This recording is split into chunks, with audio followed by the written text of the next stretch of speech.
Hello everyone, welcome to Frame Trap. It's an exciting day. I think this is going to be an episode of passion. So, whoa, passion. I also think it's going to be emotional one way or the other. I think there are going to be some disagreements, what I'm looking forward to. But if you don't like full-on passion, if you don't like full-on excitement, then turn this off right now. Because we have this black tablecloth, and I know you're already typing on those YouTube comments. Good on you. I appreciate the enthusiasm. I brought an iron. You can't see it. It's just off camera. I brought an iron today. Tried to iron this thing out, and a lot of the creases, it got a little bit better. It's a little bit straighter, but a lot of the creases just would not come out. Did you use water, Ben? I did use water. Wow. I did use water. Full ham. Yeah, so if you have any cheap black tablecloth cleaning tips, please let me know. Yeah, man. Anyway. Looking at Ben's work. Yep. A little rough. Yeah. I don't iron very much either. That might be part of the problem. I don't think I own an iron. Yeah. What? Yeah. I think Omar might. Brad, you just seem like a very neat, organized dude, so I should have probably asked your advice before. No, he's not? No. Okay. No. The Just best the friend hair. is denying Just you. the hair. No. I can iron, though. Can you? I know you use an iron, yeah. Okay. In You can help me. He's then. got that. In terms of hygiene, though, maximum. Maximum. Max Maximum. hygiene. Like, clothes laying around, definitely. Yeah. You just made me think of Crisis, and like Brad is like maximum. But I want you to think of also who's saying this, Huber, Mr. like the That's most true. insane neat freak. Yeah. Wash your I don't hands know. literally every 5 I don't know, I've been minutes. to I your don't know. apartment. I don't know. No, My I'm just apartment- throwing shade. My I live apartment was with, described as slob. like the house of 2 undergrads yesterday. And I was like, yeah, there are a lot of boxes laying around. I was at your house one time. There was just dog food just littered. Oh, that's throughout the Bender. floor. No, Yeah. Bender. I was like, Bender all right. eats like because his food has 2 kinds of food in it, like 2 kinds Yeah, of 2 the different kibbles dog and the foods. bits. Or Yeah. I don't know. It's not that brand, but so what he does is he likes one of them and he hates the other one. Oh, So what he'll do is he'll like get it all in his mouth, sort it out, and then just like spit the other ones on the ground because That's he how I hates eat them. Lucky Charms. Yeah, same yeah, thing. Yeah. It's like that. So you can't keep that clean, no matter what we do. I sweep it like every day. Do you know what else you can't keep clean? Video games. Whoa. Sloppy. I keep mine so clean. No, He doesn't In a mean, he box. doesn't mean like physically dust free. Anytime I open a video game I care about, Ben, I Yeah. wash my hands before I do it. Like anytime I take Last of Us off the shelf, I wash my hands. you wash right your hands before. immediately? Yep. Okay, not what he meant. I think Ben was just trying to swiftly transition back into It was a segue. It was a segue. Keep it was so a segue. No, I wash my hands. Whether sloppy or clean, what video games have you been playing, Ian? That one might stick. I recently they like shadow dropped Kentucky Route Zero Act 4, and so I played that whole thing once through. This one's interesting because it's pretty clear. Like you have an A/B choice, like 6 different times of like. Quick stay question. on this thing, go out here. Did you play through Act 1 through 4 or just Act 4 all the way? I have previously played all 3 other acts. Okay, so you didn't like do it again for No, Act 4. yeah, Did yeah. you? I just The jumped first in. act come out like a couple years ago. Oh yeah, it's been. It's been a long time. There's been a gap of like I don't know 2 or 3 years between acts 3 and 4. Oh, Don't man. quote me on that. I don't I know saw the you exact playing numbers. it at like On Steam or Viacom Oh yeah. back in the day years ago. I was like, dude, I want to get this. And you're like, no, just wait until like it's all out because you had like beaten it and it like ended weirdly or something. I mean, I've loved been every single one of them, years. but Yeah. Were you playing it at Viacom? I this mean, I'm week? sure. No. I'm sure that I was playing it back then, though. Yeah. Oh, yeah. Mhm. I But remember. yeah, they Different started time, this different thing era. a long time ago. That was And- the very first, like, it was either the first or second game I reviewed at GT. Oh, nice. Oh yeah. Would you the give it? first act? Yeah, I think I gave it an 8.5.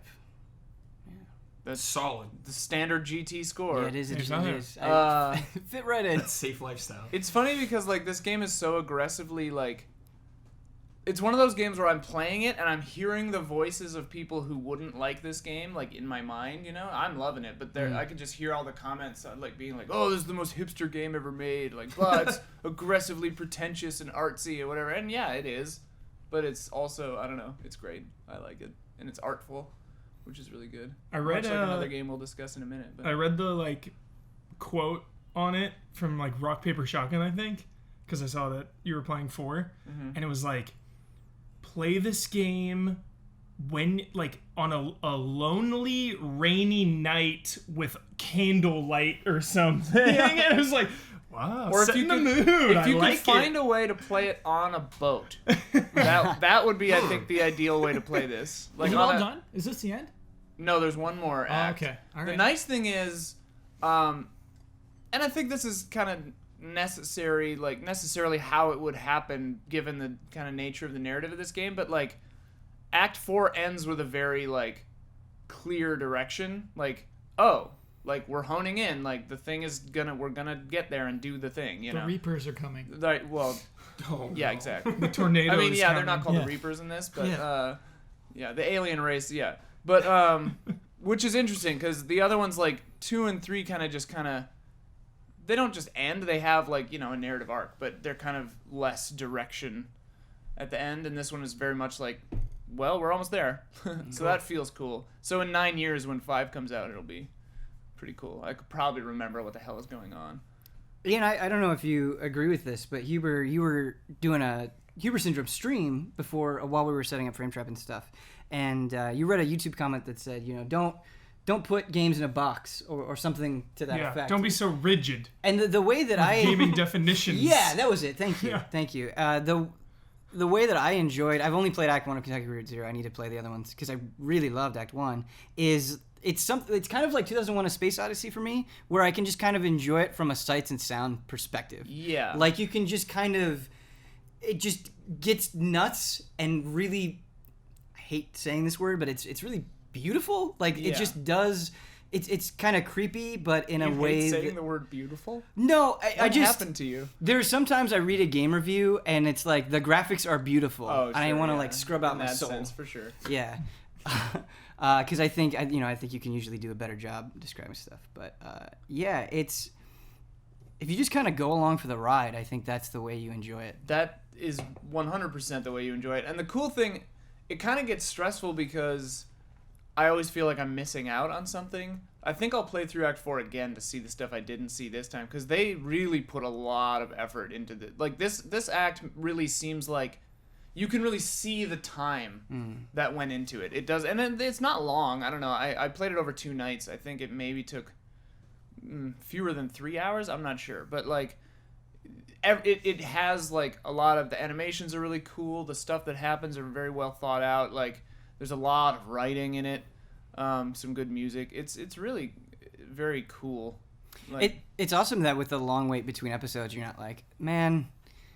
Yeah. I like that's not what you started with. You're like, no, I can definitely. They justify the time they spent on yeah. this. which is Well, nice. and like every act has been like between, you measure them in like a few hours. None of them are like, oh wow, an epic 9-hour, tra la la. Like, so I expected that amount of time, and it's very well put together. I liked it a lot. That was interesting. Bradley Ellis, do you have anything Oh. interesting for us? Obviously, I've been playing Overwatch still on the side Yep. dish. Playing I Am Setsuna Spoilers. because I'm reviewing it. I'm not going to say spoilers. It's hard for me to talk about this game because I don't want to. I'm reviewing it right Yeah, now. sure. I'm almost done Yeah. with the review, but I want to hear Kyle's thoughts on it quickly because he's been playing it. I'm loving this game, Brad. Okay. I'm loving this game. Okay. I will say some things. The game for me started up going high, but then it becomes somewhat mundane for me, and a lot of things I'm like, I've seen this a lot going through this game. I'm just kind of like, how long is this? Like for example, like some of the dungeons are really like the same thing. I'm just going through like boring floor. How far floor. into it are both of you? I'm at the end of the game. Oh. I'm at the last Like boss. maybe he hasn't hit that yet, or Yeah, I Maybe, we'll I see. just got my 5th party member. Yeah. So you're talking about the monotony with the dungeons. I have not played this game for a single second, so my knowledge is extremely limited on it. But it's definitely purposefully, it seems like, going after older style of role playing Oh, game. yeah. Do you think it maybe takes that too literally? Do you think it just kind of I think this, like, some of those things were, like, the limitations of I think it's the team's first game and maybe the budget, how much they were given, Sure. I'm sure they wanted to add more to it, but, I mean, I have no idea what the development was like. Because, like, when they made this, I'm pretty sure they were clear, like, okay, well, some of this is going to be the same thing you've gone through. It's not like Bravely Default where you go to the same spot back again or something like that, but it's just very similar feeling kind of thing. Yeah, definitely. And Definitely. if, like, the whole game is set in like winter, pretty much like a winterland, which isn't a problem for me, but that could be a problem for some people, I guess. You know, people like to go desert, jungle, tons of different environments like that in games, but this one you're kind of just like in the same thing the entire game. I need a lava world. Yeah, some people are like that. Yeah. You mentioned a little bit before we started shooting that it was maybe getting a little bit mechanically overwhelming, or at least the mechanics are not explained as well as they could be. Not explained as well as they could be. Kind of something like, I'm near the end of the game and I still completely don't understand something 100%. Which one? The fluxes? Kind of stuff like that. Yeah, I'm just like, what makes this exact thing trigger at this exact moment, kind of thing. Yeah. Just little things here and there like that. Like the game has just minor annoyances for me every here and there. Like a really petty thing is there's no in-game clock, which is really weird for me in like a classic JRPG thing like that. Oh, to keep track of how long you've been playing? Yeah. I can't remember the last time I played an RPG that didn't have which is like a really petty thing, but I'm just kind of like, like that's what this game is like. I'm like, it's kind of weird that's not in there, but it's not like a deal breaker. Okay. Nothing's a deal breaker in that game at all. So it seems like it's solid first outing. Yeah. And oh yeah. Would you be excited, like equally excited for Tokyo RPG Factory's next game? Oh yeah. I think they probably would have learned a lot from making this first game. This is a great like first game that they made. Awesome. I'm looking forward to what they make next, definitely. I have to ask, to satiate my own curiosity, as well as you can without getting into spoilers. Is the story there? Yes, I do like the story. I do care about the characters and the story, which is awesome. Because I haven't played, like, we played, Star Ocean recently? Yeah. We're just kind of like, I don't care about any of this. Yeah, and it's good that you bring up Star Ocean, because my problem with Star Ocean was the characters weren't great, but it was less about the characters and more about just how it was presented. The way conversations were framed, it was not very engaging. Yeah. Do you feel like when these dramatic moments happen, like you're into them? Like yes, you're I've been in to the like moment? the story I've been into. I think the writing is pretty good for like a game like that too. Cool. Absolutely. So I've been invested. Definitely, I love all the characters in that game. Which is, I haven't played a JRPG in a while where I've been like, yeah, I'm into these characters in this story right now. And how they're introduced is really good. Yeah, it's really cool. I like a thing in an RPG. I like going to a town with a little bit of mystery to it. Yeah. The NPCs hint at the mystery, and then you find out that mystery of that town. You're like, uh-oh. Every town tells a story. Yeah. There's some really good twists in there. I like that. One weird thing I noticed, Brad, that I like a ton is they don't hammer you over the head with the name of the world a bunch. Yeah, they do not. Do you know what I mean? Like I never really thought about Yeah. that, but now Yeah. I'm like thinking back through every RPG, and I'm like, oh yeah. the world of Gaius, and like they don't never tell you what the name of this world is at the point I'm at. They're never just like, we need you. Gaius needs you. It's like, no, it's fine. We don't say Earth all the time. Exactly. Yeah. Exactly. Yeah, it's good. It's Except for welcome to Earth and fuck the Earth. Yeah. We say that. we do say that a lot. Yeah. One thing I want to say before we move on from Am Setsuna, I actually really like the battles. I like. There's a weird mechanic. It's active time battle. If you wait a little longer to attack, you get a bonus action, basically.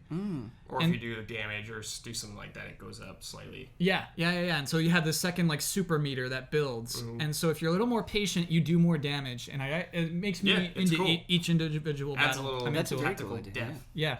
One thing I want to say before, if you playing this game, don't expect it to be like Chrono Trigger, because it's being compared to something like that a lot. Like there's definitely mechanics from it, but don't going into this game expecting like groundbreaking JRPG. Keep your expectations in check. It's just like a solid, fun little JRPG. It's like comforting, you know, comfort food. Yeah. But it's its own thing, which I it really is. like a lot. Yeah, I it really is. dig it. Kyle, you really did a number on me, and I have to point it out because it's so true, where you were talking about the mystery of towns and how like the best RPGs I can think of use those locations to tell their own stories. And I just recently I feel like I've played so many JRPGs specifically where towns are merely nothing more than like all right, this is a break, this is a rest stop, this is a resupply point until we get to that next story beat. And you're totally right. Like I think of you're gonna hate me for this, but what is the name of the psychic town in Pokemon? Lavender Town? Yeah, Lavender Town. Like, it doesn't... Just going to that town and the music and the tone that it sets, sure, yeah. It sticks out to me as a place that kind of had a vibe and a story to it without having to do very much. Final Fantasy IX. Yes. Every new town, you kind of unravel more of this mystery. I really like the towns. Really mean something in that game too. I really like that. Or Dragon Quest 8, you see the destruction from Dolmegus. He like keeps going through the towns, so each time you get to a new town, it's like, yo, he was here. This like building is blown up.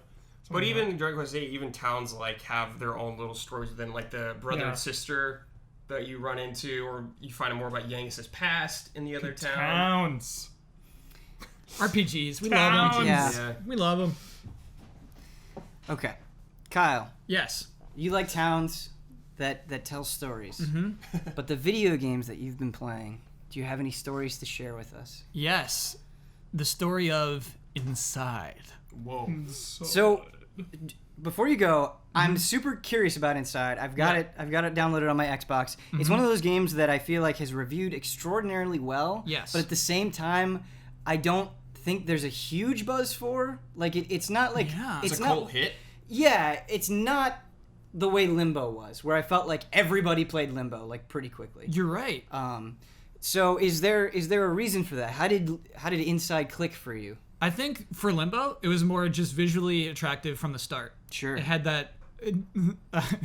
This is stupid. I associate it more with Donkey Kong Country Returns, but it's Limbo. It's the silhouette. It had that silhouette style going for it. Whereas I don't think Inside has the same thing, but it is a 2D side-scrolling game. It is a non-verbal game. There's no audio logs. There's no text that you can find in like letters and things like that and read them. It's comparable to Lost to me. It's comparable to this game. It's not a game. The Lost sorry. game? Yeah. No. Well, Via Domos. Underrated. The attractiveness of Lost, of uncovering a mystery slowly and finding these things, finding a thing. You're like, what does that mean? What is this? And then just going darker and deeper into this thing. Except this one pays off and is well thought out. I would disagree with it paying off in terms of, oh, this all makes sense. All of these things like add up to each other. What doesn't make sense about it? Oh boy. Spoilers. Do we go? I don't know. No. Okay. Yeah, I don't think we can. I think it leaves a lot to the imagination for Well, yeah. what it all meant. Yeah. So But I mean, like, it does pay to off. me, it makes sense. Like, it all tracks. We're not going to spoil it, but, like, it holds together in my mind. Oh my god. I Oh, guess. no. I guess. It's got, I don't know, it's got some huge thoughts to it that I think are, man. I mean, it's I pretty, wish you guys could talk It about lives it. it's pretty you- straightforward, I Ian feel really like. threw me off there. To me, it's like this weird poem that I can, like, no one could understand. So you think it And then leaves more Ian's like, no, imagination. that's not a poem, that's an instruction book. It's really clear. It's all step by step. I mean, it's a poetic, it's visual storytelling, you Yeah. know. I don't know. Maybe I have a thing where I just, like, this is what it means to me, so I'm like, okay, it makes sense. Like, a lot of people were confused about the movie Upstream Color, but I think it's, like, very clear what's going on and, like, a perfect example of visual storytelling. Like, this game for me, I mean, like, I played it recently too, Yeah. and my one to talk about was Karaziak 4, but, like, this was my favorite game I've played in a long time. Whoa. Like, I really, like, the way it looks, it's like Limbo, but graduated to an actual, like, beautiful art style. Yeah. Limbo, Like, I hate Limbo was a that- gimmick, kind of. Like, Yeah. it looks great, but it's like, all right, it's shadows. It's easier. Yeah. So the question I have about the look is, I feel like when you're describing Limbo to somebody, it's very easy to say like the silhouette, black and white. Like you can spell it out. Can you spell out what makes Inside so visually appealing? Or is that why it's visually appealing, because it's hard to spell out? I'd say it's minimalist in its textures. You know. Yeah. rough textures. No, not rough. Not rough at all. It's Very, Just 64 smooth. textures? Very Very smooth. smooth. Yeah. An HD and 64. they're game? just minimal in, like, Yeah. they're it's, I wouldn't call it low poly, but it's understated, poly. desaturated colors, very subtle. Yeah. It's cool, and it kind of does have, like, that Limbo silhouette vibe going. It feels like Limbo upgraded to, like, just like a better system. a new engine. Yeah. It escalates to something great. No spoilers. The Yeah. end is great. Oh, good payoff. Yeah. The end is payoff. nothing Like you're expecting, and it just makes that whole game worth it. Well, The now game you is ruined it for the me. game. Now I Yeah, know the that. game is incredible. Yeah. Thanks a lot. And also, like, the animations in this game are mind blowing. Yeah. Like, Whoa. the kid, like, mind blowing. The kid, his physicality reflects your own emotional state across the board. Like, if if some, like, I don't know, whatever, like some thing is rolling at you or like you're being chased, whatever, like the kid's body is like, he's like looking back and like stumbling and like being like this, and it feels so real. The way he'll creep behind things. Yeah, If you, yeah. Contextually, It's like if all there's something amazing. hiding on It's there. so flawless, and like I didn't see any visual glitches at all. I played on PC, but like I didn't see any problems. And like, oh my god, the game is incredible. You were talking about that escalation, and it's not, from my understanding, it's not a very long game. But kind of as you were going through it, is it something that you just played in one sitting? Like, is it so absorbing that you can just I kind played of in two. Okay. Yeah, I didn't play in one. But yeah, I Two or think three, you could play it in 4 hours, 3 or 4 hours. Yeah, Oh, okay. I think my total playtime at the end on Steam said like 3 hours, maybe 4. It's crazy. The teaser trailers, the stuff they showed of the game is late game, and it's such a weird choice to me. But also, like, the only teaser trailer I saw was environmental. I didn't see the character walking around. I didn't either. I was actually surprised to be so a little like boy. I was surprised at the gameplay entirely. Yeah. And the game is like, I almost feel bad for talking about this game at all because I want people to just go in like I did, like knowing nothing. But we have to at this point. We have to talk about They it. had their yeah. chance, though. Yeah. I mean, exactly. We got to sell them at this The game point. is like Yeah. shockingly brutal. Like Oh, sometimes. yeah. Oh, like you're man. a little boy and god dang, like some messed up stuff happens. Well, like the deaths, because Limbo had some kind of like gory. some of the deaths. gory Yeah. deaths. Like you get like torn asunder by dogs. Cool. And it's just like holy crap. Yeah. But like gameplay wise, it's very artful. It's very controlled. It feels very like within their purview. Like everything. There were only like 1 or 2 parts where I thought it slipped a little bit in like a puzzle got annoying. Yeah, there's some legit dumb puzzles. There are like 2 puzzles that I was kind of just like, ugh, come on, this is just taking longer. I get it. I just am tired of getting killed by these dogs.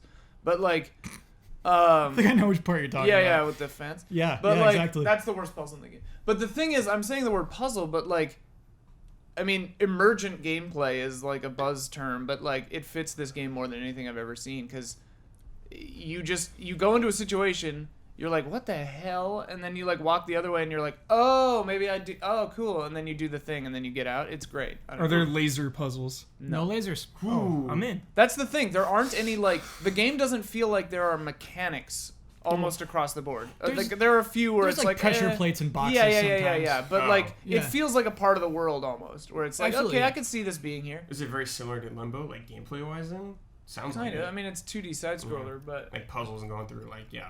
Something that annoys me with those games sometimes, and I don't think they have to go out of their way to it, but you brought up laser puzzles, and I hate playing a game where, like, in the beginning, you're like, okay, I'm really getting a sense of this world, and then you run into something where you're like, this just doesn't fit. Right. I'm not saying you can't run into outlandish things, but as you were talking about that escalation, does kind of everything that happens gel together pretty well?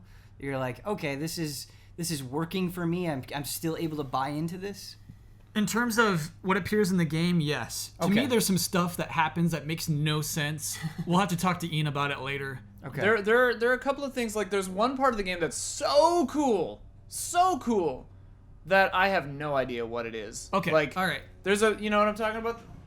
So, Like that part. like Lost has, like, a statue with an Egyptian god with 4 toes. Right. Never explained. Never explained. You're Doesn't gonna, matter. You're gonna see some stuff like that in this game. Yeah, but like, it's cool, and Yeah. I don't know. In one sense, I can kind of like excuse it because you're a little kid in a huge, crazy world that you probably wouldn't understand everything.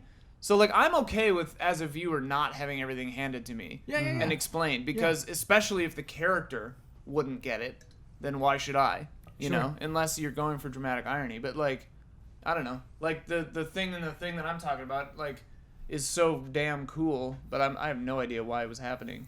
Do you think let's say it's December 15th, 2016, we're all getting ready to go home for Christmas. Mm-hmm. Do you think Inside is a game that will be in your brains at that point? Do you think you'll be ready to bring it up when we talk about the best games of the year?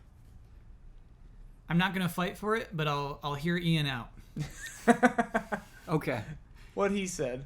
It might be up for. I mean, do we call it? I don't want to call it a puzzle game. I know If we there- get in fights about this. To me, it's not a puzzle game. Let's do puzzle platformer. I mean, it's weird because to me it's it's the best example of a puzzle game in recent memory because this is how I think puzzle games should be. Like, puzzles don't... I mean, like, if you're going for a thing like The Witness where there are puzzles with a capital P, that's a puzzle game. Sure, that's a different kind of story. But, like, this thing is, like, it's a mysterious puzzle traversal game.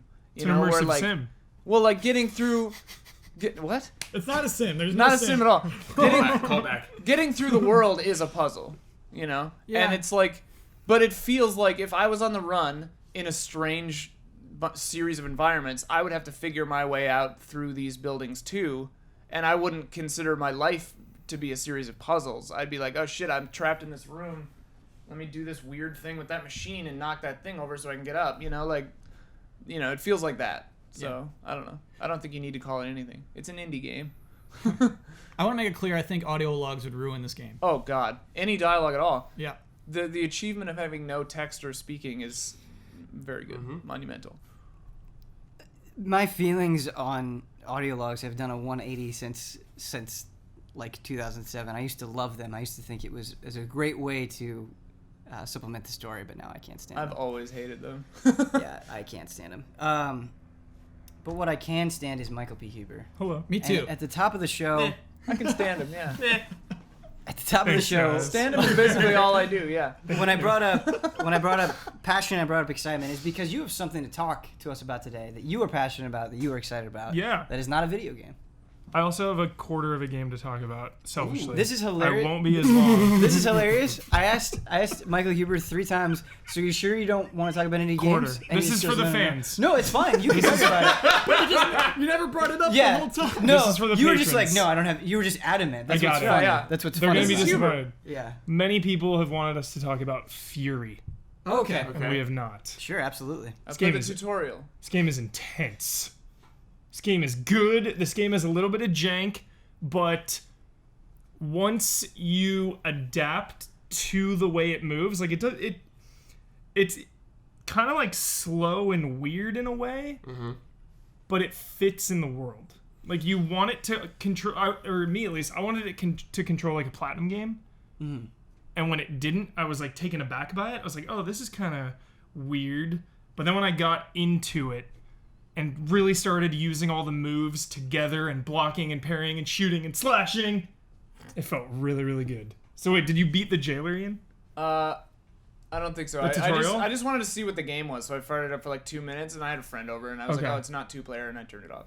It's really, really hardcore, and Ben Moore, I know you will love this game. I got a couple questions for you. Yeah, So it's a game. it is. It's an action game where you fight boss after boss after boss after boss. Yes.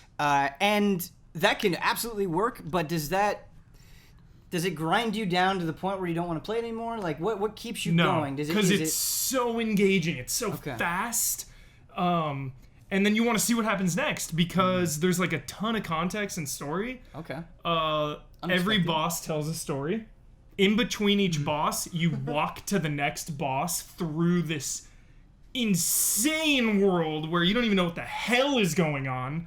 And your companion is like talking to you, telling you about the lore in a really cool, mysterious way. Like, the setup is awesome. So Like, it's not even spoiler. Like, you beat the tutorial, the second boss you get to, you're like going deep into this area. It's like a prison. And your companion is like, yeah, she had so much power. Like, but again, it's like really poetic the way they say it. It's like very Japanese anime style. She had so much power and like she caused so much destruction that they had to lock her up in this like layer after layer after layer prison, like so many layers around it. And she like screams and is trying to like bang out and get out. So you like just casually stroll in and like you have to like kill all the people on your way out of prison. that's cool. Cool premise, cool game. Very hard. These story beats Yeah. that you're talking about. Sometimes even if something is really good in a game and I Yeah. love it and I'm like, no, this is incredible. If it gives me too much of that, Mm-hmm. I'm like, I have to just like pause it and go walk around for a bit or do something. Yeah. Like sometimes I have to break it up myself because I just can't keep going and going and going. Do you feel Yeah. like these story beats are kind of enough of a break between the fights? Yeah. That you feel that way? Big time. Cool. Like you beat the tutorial and then you walk a good like 5 or 6 minutes. Okay. Catch your breath, set the tone. Oh, it's intense. So you mentioned that it's hard, and that's kind of So something that hard. I've heard a lot. What? So hard in a good way though. Okay. Hard and not like I'm gonna throw my controller down pissed. Hard as in like, oh, I'll get her next time. Oh, I'll get her next time. Like getting better, learning the patterns. So you can clearly see where you went wrong, and Yeah. that inspires you to go back in there Yeah. and do it again. Like You getting the tell parry me down. How it makes it get hard for you a little. It's fair. Every time I mess up, it's on me. I'm like, oh, I messed up that parry, or like, oh, I should have kept more pressure on at that point, or oh, I just missed that shot. So it sounds like the fights are easy to read. Like when you die, you're like, okay, that thing clearly hit me, which caused my death. It's not like you die and you're like, man, I don't know what happened. Yeah. Sort of situation. And it's like top down, twin stick shooter kind of like you slash around and shoot, but then when you knock them down into like a next phase, it'll go duel style. Whoa. So it just feels very like intimate dueling, intimate clashes. Does every boss fight do that? Yeah. So it'll be like bullet hell, kind of dodging around nuts, getting in there, slashing, charging up, slashing, and then you'll weaken them enough and knock them down, and then the camera will go down and you'll be like in there. So is it like kind of like a boss fight in Castlevania, then like a 2D like that or something? It's kind of its own thing. I can't really compare it to anything I've played. It's like bullet hell for the first phase. Yeah, no, I get Yeah. that, but I'm trying to figure Yeah. out what the second phase exactly. That turned me off more about is. it. The Like bullet hell? as soon as the first tutorial boss shot at me, I was like, oh, nope. But what Okay. you were saying is it may be one of those things where it feels foreign at first, and then you kind of find its groove. Everything and- felt really foreign for like 45 minutes, and then everything clicks, and now I just want to play that game and dive deeper. The mystery. We should say this: is it still free on PlayStation Plus? By I the think time- so. You'll have like a day or Yeah, two by the I time think this so. comes up. You Get it. may It's a be $25 able. game. I think you'll Yeah. have a week Whoa. because Yeah. it's not like August 1st it goes away and then they wait till like the first Yeah. Tuesday of I the think month. it's like Tuesday. $25 game. Was Yeah. it worth it? $25 to you, Hubert? Absolutely. I have no You got problem it with the for free. game being expensive, but I Yeah. just want to know if it's worth it. I think so. So if you were late to the party on this and you spent $25, you would feel zero remorse. Cool. Yeah. Well, It depends though. Okay. It's an acquired taste. This game, like it's very specific. I think you're gonna love it or hate it kind of thing. Where it's Sure. or not, maybe not hate it. There will be no ill will, but it just might not be the game for Like, you. not for me. Yeah. Yeah. Well, I mean, Okay. like I don't Yeah. like bullet hell games at all. So Yeah. I played like 2 you were minutes just- of the yeah, you were tutorial, and over I it. was like, oh, okay. But I got it for free, so I was like, Yeah. whatever. There were no stakes. Yeah. Like if I'd paid for it, maybe I would have given it more time. But Cool. That's all. it's not all. Okay. Yes. the thing not all. you're We gotta actually get into supposed it. to talk Sorry. about. I apologize. I apologize. The WWE draft. What is this? Yeah. Okay. What the hell The are you talking WWE about? draft. They've done this a couple times in the past. So there are 2 shows, Raw and SmackDown. Usually all the wrestlers are on both shows. Raw is a live 3-hour show. It's the main show. SmackDown is 2 hours of filler. But now a way to make them more meaningful, they're both going to be live. And each show took turns drafting a wrestler to their show. That wrestler only appears on that show. They're leagues. They leagues. They split it up. So back in our heyday, or like a little past our heyday, there was Raw vs SmackDown, like video games. They got into Raw vs SmackDown. They really hyped up the rivalry. But this, I'm not feeling the rivalry. I'm not feeling the rivalry. stakes.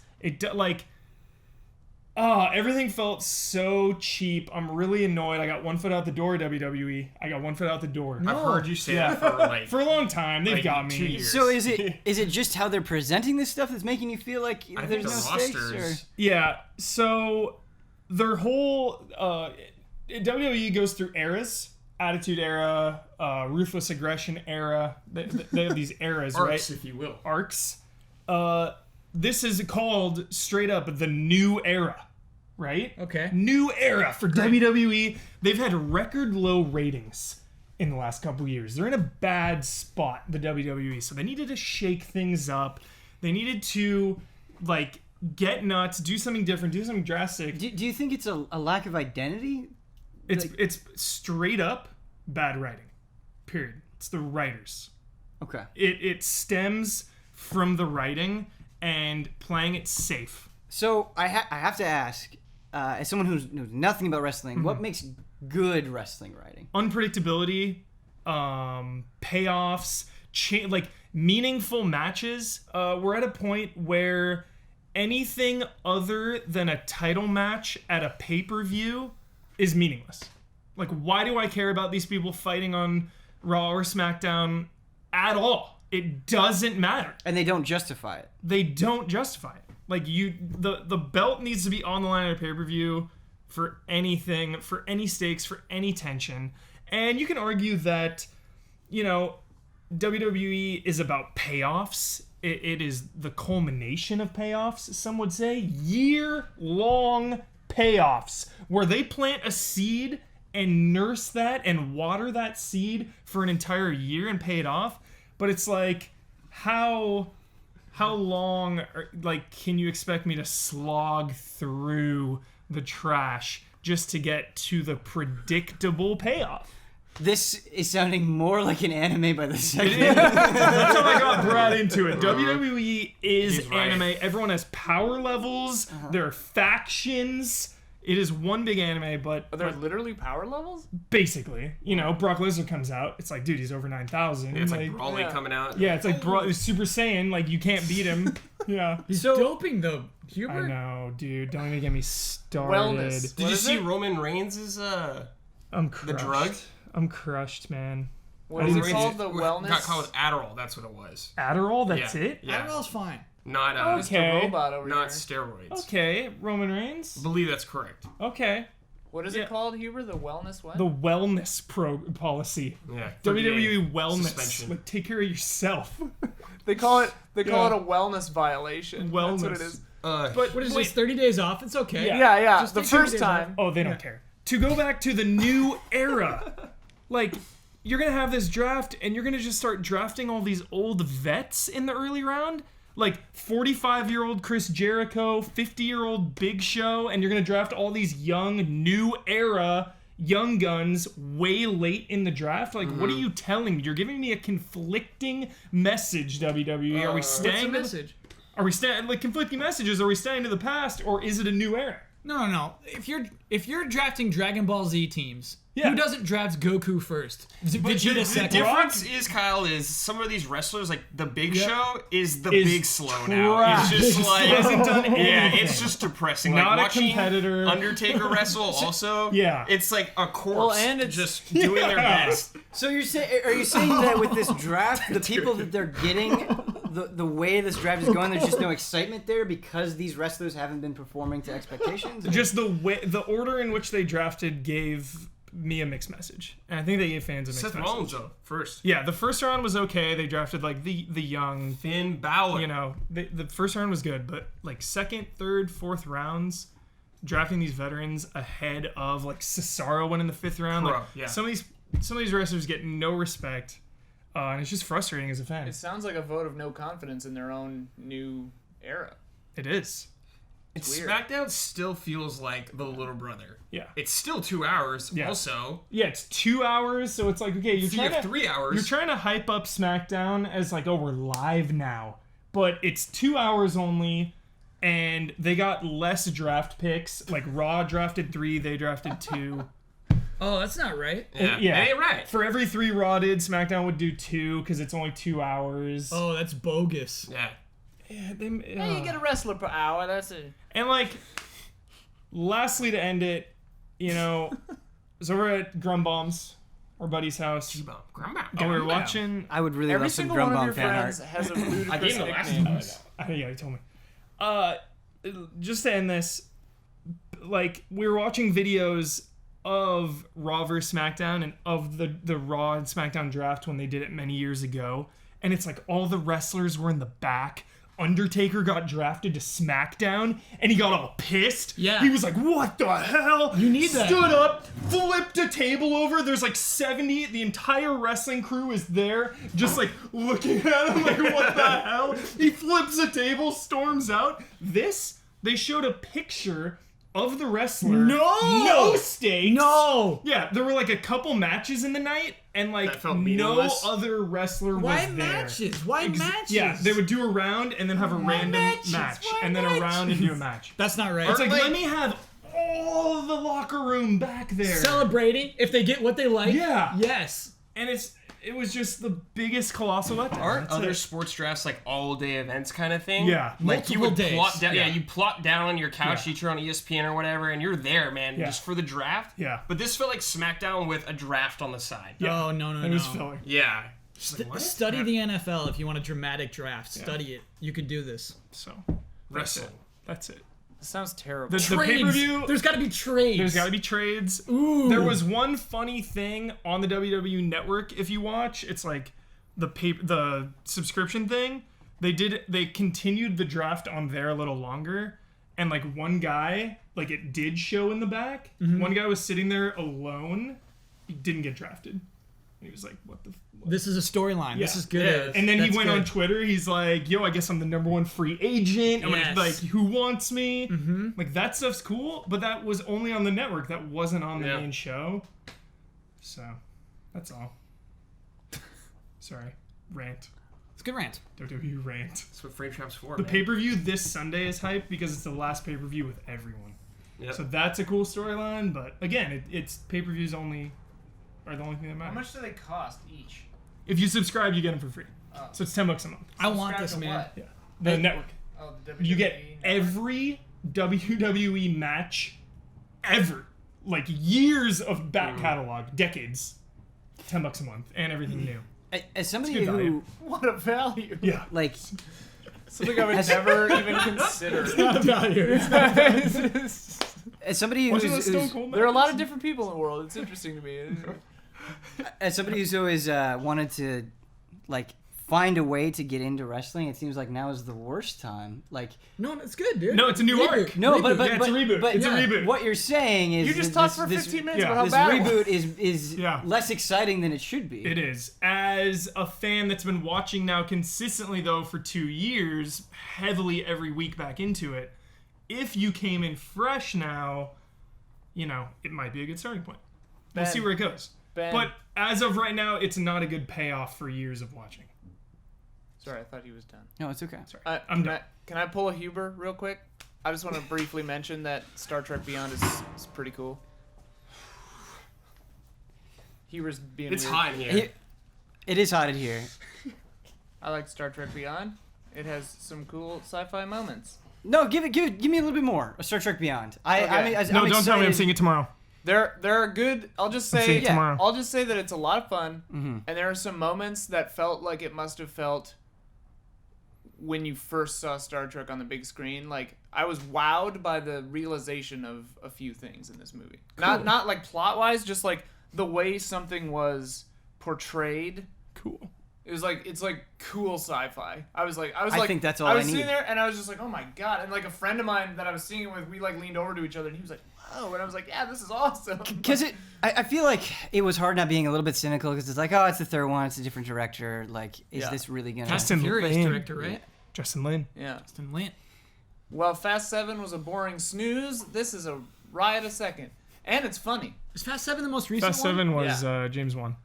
Oh. I quite liked Fast 7, but I'm not too. that invested in that. How Fast could you Seven. call it? I thought it was so boring. You Oh can my call God. it many things, but never a snooze. I thought it was so boring. 'Cause Doesn't it was all doesn't one, The it was all Rock one like level. just I got, flex like, off so his tired. cast in that The movie? Rock Yeah. gets a minigun and shoots out Yeah, that movie's alright. helicopter. That sounds awesome. Yeah. It is. Yeah. Doesn't I he guess I'm steal not the the minigun target from demo. the Yeah. helicopter? He's like, "Ah!" He rips it off a helicopter. So he was the heavy for CS2 just on there? Yeah. Awesome. But he figured out how to use this helicopter's gun. Oh yeah, he like does some weird like. That's awesome.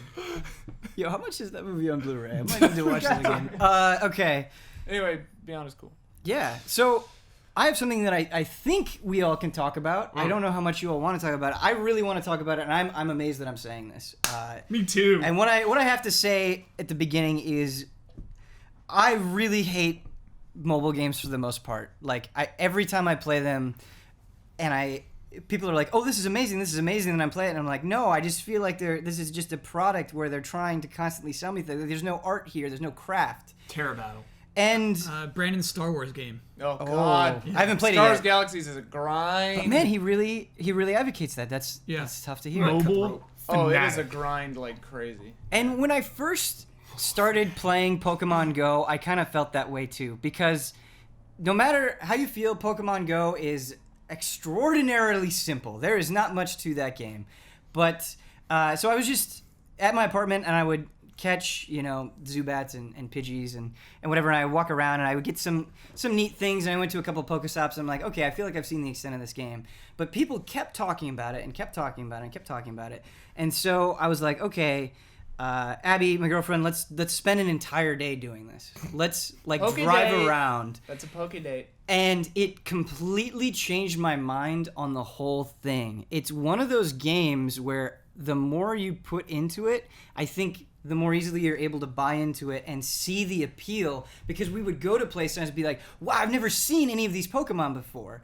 And just, I thought about how I felt that in the original Red and Blue when I would go to a new town and there would be new Pokemon, how exciting that was. But I was going to real world places that I had never been to before. So it was this real life exploration. Like, it's cool seeing this place, and it feels like there are these rare monsters here.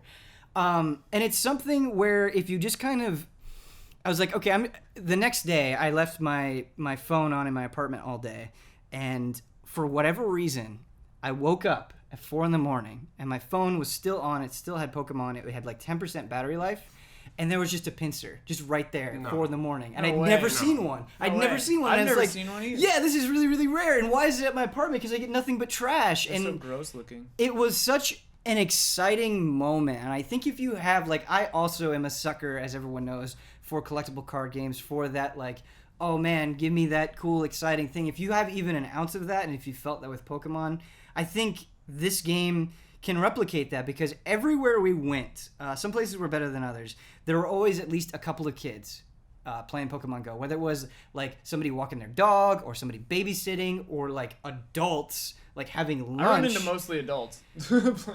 And it was weird, because I felt like I was part of a thing in the way that I usually don't with video games, and it's something that honestly made me fall out of the main Pokemon series. Even though they are infinitely better games, I will not argue that point at all. When I was playing Red and Blue as a kid, I remember going to friends' houses and linking up with link cables. And as I got older, I just sort of lost that, specifically with like the Diamond and Pearl era. Like, I wasn't meeting people and battling, and that was probably on me. I'm not necessarily saying that's the game's fault, but I think just with the ease of use on the phone, I kind of feel that feeling again. Like I'm socializing with people about Pokemon, and when I go and I play X and Y or Omega Ruby and Alpha Sapphire, I don't necessarily get that same sense. But I'm 100%. Sorry, what were you gonna say, Brad? I was saying we're in the zeitgeist of it right now. Like, Zeitgeist. Prime time to play it right now, so it's fun, really fun right now. What I want to agree with 100% is why I play is the social element. Yeah. The mechanics, everything is trash. You throw a ball at a thing, you catch it, whatever. But the vibe of going to a Pokestop that has a lure on it.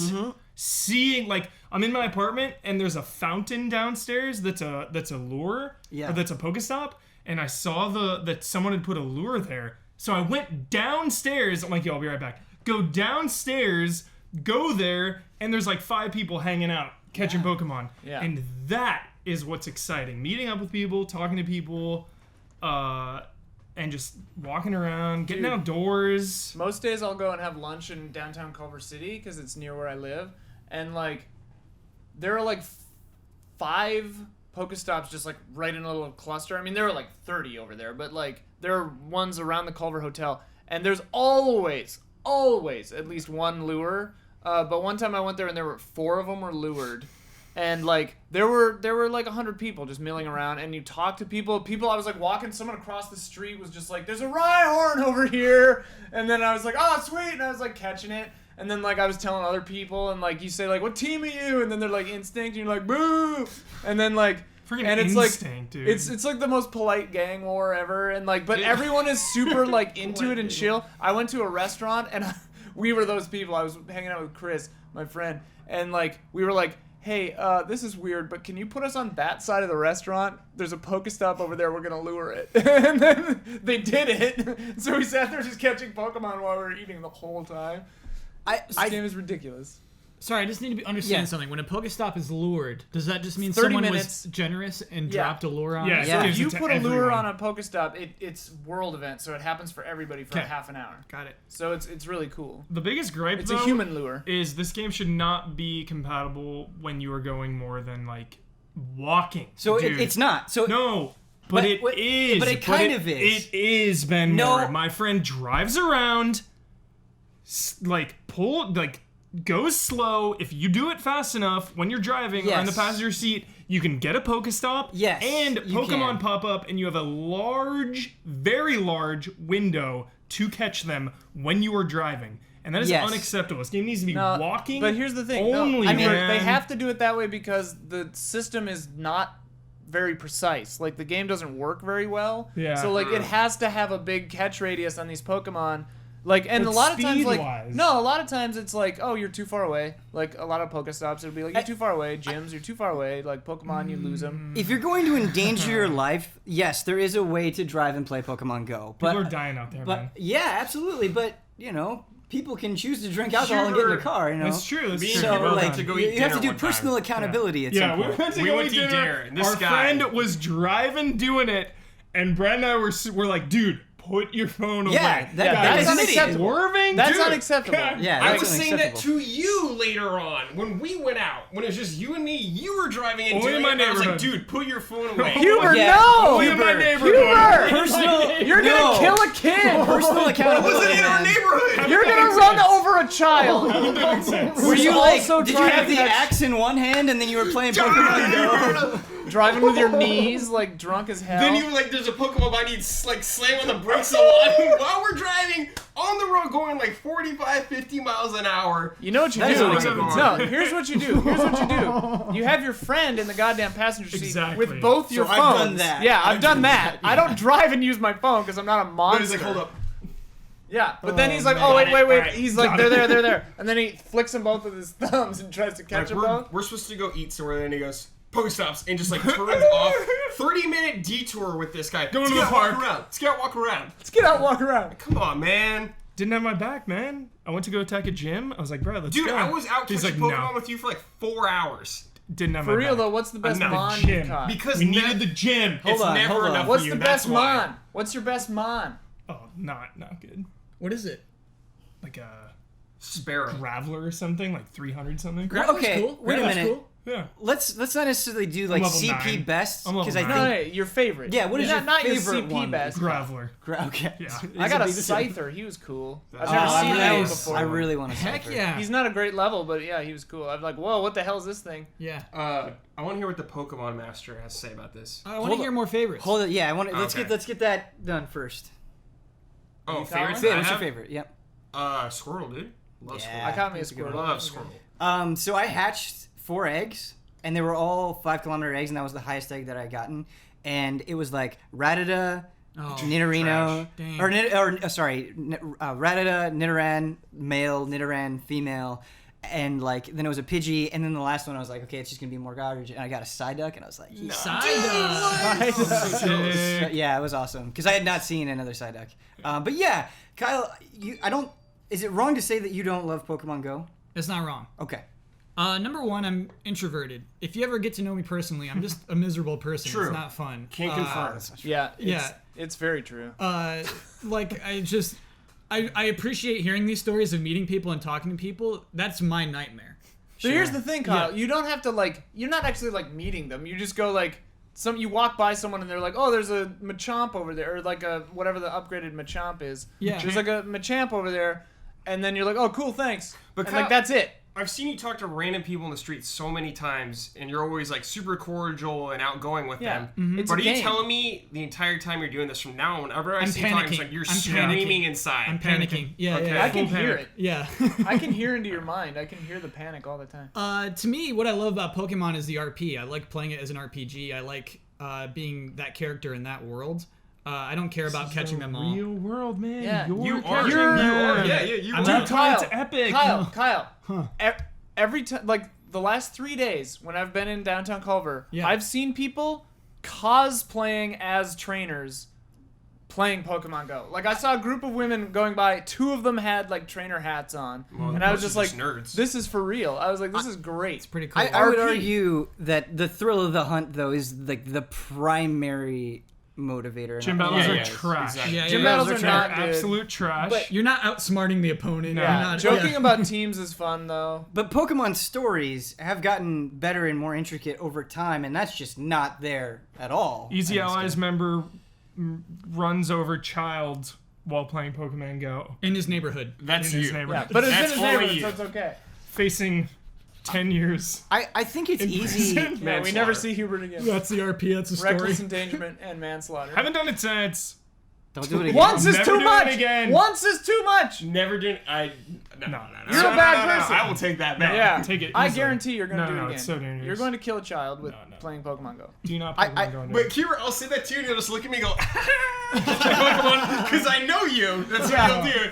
She'll be like, Only if I'm risking my own That's life. exactly what when he'll I do. endanger other lives, that's what don't risk it. You endanger my life. You're endangering your friends' lives. You're I'm not endangering doing the it. lives No, of I said everyone I in said your I do neighborhood. things where I risk my own life, not others, which means I'm never gonna do it again. Back that statement because up. I'm risking other people's lives. But you did it the first time, which means you do risk it was other a people's mistake. lives. As much as I enjoy, you shouldn't do that. We should probably move on a little bit, because there are a lot of complaints that have been lobbied against Pokemon Go, and I think the chief one of all of them is that it hasn't been very reliable. There have been a lot of times yeah. Oh, you're excited to go out and play Pokemon, and it just doesn't work. Can I have a HOTTAKE? Yeah, well, can we do like a Whoa. like a Whoa. Hotaki Pocky? Like it's a Oh, just a little stick? little stick. Yeah. I think that's part of the reason this game is so successful. Does that it doesn't work? Yeah. Oh, hit me. This is fascinating. I think it helps the game. Okay. I think that the game works so sporadically, makes it special when it does work. Okay. It makes it like this exclusive thing. I think its connectivity problems have actually helped the game. So Interesting. I can only speak for personal experience, but a couple of days ago when I went outside, like I was like, okay, I have a half hour to go outside and walk around and catch Pokemon, and it Yeah. didn't work. Like I was almost done. Had I not been able to play it yesterday, like flawlessly the entire day, Yeah. I don't know if I would still be playing it. But maybe that is true for other people. The entire appeal of the game is making the human brain feel special for feeling lucky. Yeah. Like you said with your pincer. Right. Oh, I'm lucky. You know, like that's just that's the game makes you feel good because you're lucky. I think that's part of it. Just like it's working right now. I got this. Yeah. I honestly think that's a part of its success. I was thinking about this game. I could not design it better. We can make more gameplay elements. We can make battles. We can make it trading. Trading's coming, but So is battling your Battles. I think it was good that it wasn't there at first. I think we couldn't design it better. I think the way it's designed now somehow is the perfect way for the game to hit the success it has so far. I totally agree with you, and that's something I want to touch on. I think battles you could have the abilities just like the RPG. Yeah, but I think people would get tuned out. Yeah, I Yeah. totally Yeah, it'd agree. be too hard probably. For Yeah. most So that's exactly what I want to hit on, because I think you're totally right. The simplicity is where it's at, and I think a big part of that is they didn't launch and they said, here's 750 Pokemon. Right. They said, no, here's 142. Yeah. And it was the ones that everyone knows. And I think that's a huge thing. You could have been out of Pokemon for 10 years, and you can get into this, and you know what a Squirtle is. You know Me. what a Rattata is. It's me. Yeah. Well, and they can inject life into the game every 6 months, every year by adding the next group of Pokemon. You know. And they honestly, in an extremely clever way that is almost kind of gross, they completely deflected the camp that wants to be like, well, you can't progress up to a certain point and you have to pay. They've totally deflected that. That's completely not true. Sure. If you hang around and get some Pokestops, you can get enough balls Well, did to you go out see there the and have a good time. algorithms of like a year to level up from like 27 to 28? Oh, the leveling up, yes. But Yeah. the thing is there's you can get lucky eggs to increase your experience bonus, but you can't just like pay to level up. Yo, yeah. So, and you can't just pay to level up Pokemon. Well, that's I think what a lot of companies do now, because they want you to have to keep doing it. They don't want it Right. necessarily guaranteed. Right. And so it's like this thing where you're like, okay, I'm low on Pokeballs. I could just spend 99 cents and get 20 and feel good about it, or I could make the effort of going through to a Pokestop and getting the balls and not spend anything. And so like it kind of tricks you. You're like, well, why don't I just spend the 99 cents? Like it's cool that the game has this other option, but I have yeah, a friend it is who- very well designed. I have a friend who bought the $99 level or whatever, And she was like, I spent a little money on this game, and we were like, Oh no. we were like, how much? She's like, I don't want to say, and we were like, how much? And then she was like, you're gonna make fun of me, and then my other friend was like, no, and I'm like, well, how much? And then she was like, I got the $99 thing, and we were both just like, whoa! I wouldn't even know what to do with that amount of No, but coins. then she was like, well, I'm never gonna spend another dime on it, and we're just like, sure, right, whatever. But like, I don't know. I'm not justifying it because I think that's a big expense for Pokemon Go, especially on day one. Like, Yeah. she was like out the gate just $100, but like, she still had all like the stuff. She was just like, oh, I'll pick up some more of these, you know. Like, she just could get whatever she wanted, and she was like level 20 whatever. Like, her Pokemon were all amazing. I couldn't fight her. I couldn't stop her from taking gyms. I was gonna put like $5 in, but the only reason I haven't is because of like the security concerns of the game, like reading your emails and all this shit. I'm like, dude, I'm not giving this thing like credit card information sketch. Maybe they've already got it. Yeah, you Probably. when you Probably. Like, you could pay for it with your Google Plus Yeah. account or whatever right now. Yeah. They got me. Your Privacy is a myth. I wonder if that $99 thing, if it would end up feeling like an Overwatch loot box thing, because, you know, if you buy a bunch of loot boxes in Overwatch, like, the whole joy of leveling up is just completely gone, because you're like, Yeah. no, I've got exactly what I want. And I feel like if all there is in Pokemon Go is the thrill of the hunt, why cut that out? Right, you know? right. Like, it's really weird to me. But speaking to your point, Kyle, you know, the battles are not very satisfying, but I think if you had to explain it to somebody that wasn't into Pokemon, wasn't into video games, and you're like, well, no, you've got to, like, use weak attacks against this thing because it's this type of Pokemon, you got to select from this menu. It would never be this It popular. would never be this, but, like, Yeah. just saying tap the screen furiously Yeah. totally works. That's extremely smart. Yeah, So, it's crazy. yeah. They did it. They pulled it off done in it. a way that no one would have ever predicted. Does it, as somebody who is a big Pokemon fan and has kind of stayed with the series, you know, through and through, does it anger you? Are you cool with it? Like, what are your general feelings? I was angered at first, but then you hear so many good stories about people having good times. You can't be angry at the game anymore. Yeah. You can't be mad at it. I saw a tweet from somebody, and I don't remember who it was, but they were like, you know, Pokemon Go is a game that encourages exploration and getting out there and socializing, and journalists are finding ways to make it look bad. And you go and you read game reviews for Pokemon Go, and they are justifiably, I think, People are reviewing the game? Yeah. Yeah, it's gotten like 7s. 6s and 7s, and you Yeah. like you think about it, and That's they're like, alright. that makes sense. But then you immediately think, following that, it doesn't matter. Like, this is yeah. this It's is like reviewing charades. Right. You really Yeah. can't. Right. You can't do that. Right. Well, and that's the thing. Like, I don't even know if you can. Comparing it to the other Pokemon games is kind of strange because yeah, it's the same IP and like they're the same. It's the same general idea, but like they're pretty different, and they're trying for completely different things, and like it's getting people to walk around. It's getting people to discover things about their neighborhood. I've talked to people in the real world that I would never have said any. Not that I like I just don't talk to anyone is what I mean. Like in the real world, and like now I'm out there talking to people, and it's just like. It's crazy, you know? They and just like, came out with a Pokedates app. yeah, oh, there are all kinds of Pokedates thing. It's like, it's crazy. And like, the coolest thing to me about it is, we live in LA, right? So it's a good macrocosm, I guess, of like different kinds, like people from all different walks of life, you know? Like, It's a melting pot. it's a melting pot. And like, I look around and it's not just like uber nerdy Pokemon like fans playing this game. single Everybody person. is playing this game. Like I was downtown in Culver City and the amount of different people like of all different age ranges. Like I saw these women wearing abayas or burkas or I can't remember the exact Burqa? term, but like they were like older women, like I don't know, 40s maybe. They were playing Pokemon Go and I was just like, this is the greatest. This is awesome. Like this is bringing everybody. Like everybody's just doing this thing. Like it's you so can't be mad. cool. You can't be it's salty great. about that. Yeah. People you would never expect The- playing the- this game. It's so cool. The question I have for this panel, I don't think we've hit this on a massive level yet, but my Pokedex is at 44, and so I've got a long way to go. But I was thinking about it, and I was like, well, it's already kind of getting to the point where I'm seeing way more Pokemon that I've already seen 100 times versus new ones. Like, I can't imagine getting my Pokedex to 100, and I'm at a point where I'm just sort of relying on eggs or, like, going to specific points, which I can only do sometimes. Do you think we're going to reach a point kind of collectively where it's like, man, it's too hard to see the things that I don't have anymore, and then people will lose interest? Or do you think that just makes it all the more exciting? I can't remember who was saying this. It wasn't you guys. It was somebody else. But they were saying like because in the announced trailer, right, everybody was gathered in Times Square, and then Mewtwo showed up. Yeah. So like I think they're gonna start doing that kind of stuff where it's like literal world events where it's like, hey, Saturday, from 2 to 7 p.m.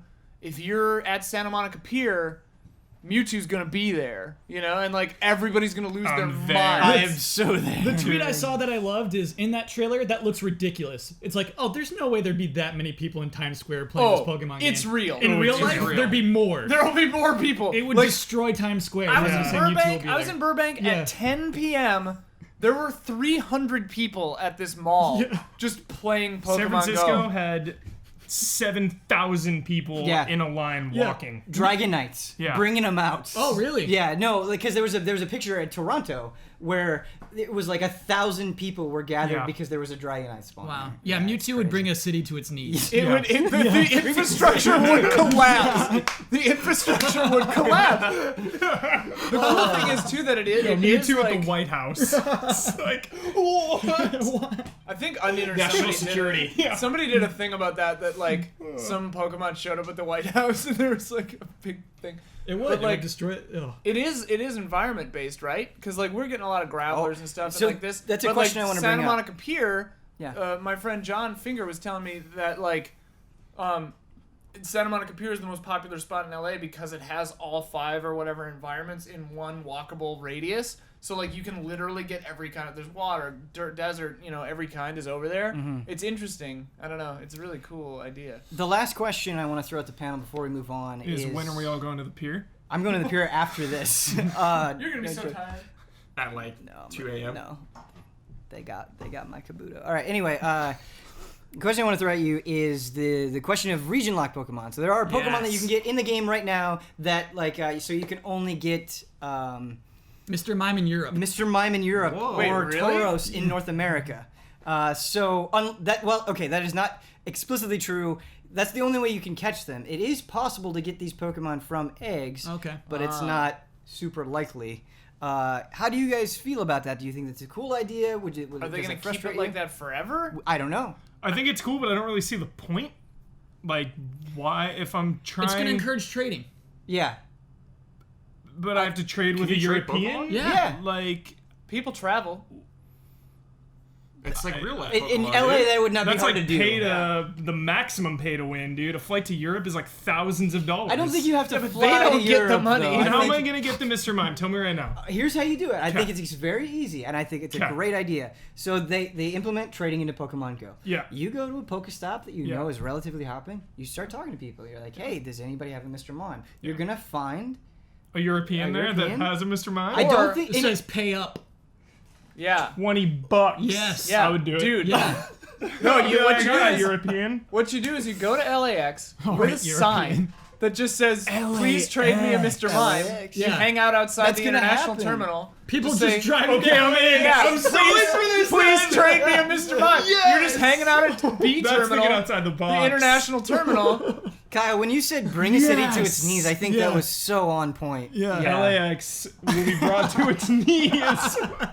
When trading goes The thing on. is like LAX is already in shambles. It's already hard LAX is a enough. nightmare. Yeah, okay. Although I took a lift out of the LAX the other day, I took a lift out of LAX. It is the dream. Yeah. Delightful. Because you go up to departures, so there's Yes, not a yeah. bunch of people trying to kill each other. Yeah. It's way better. You just walk to You a swoop on sign by. that says ride share number 3 or whatever. You just stand there and then you wait, 6 minutes, and then the person shows up for your lift, Must be nice. and then you just get in and leave. It's amazing, and it still costs like a third of what a taxi costs. It's your SoCal Minute.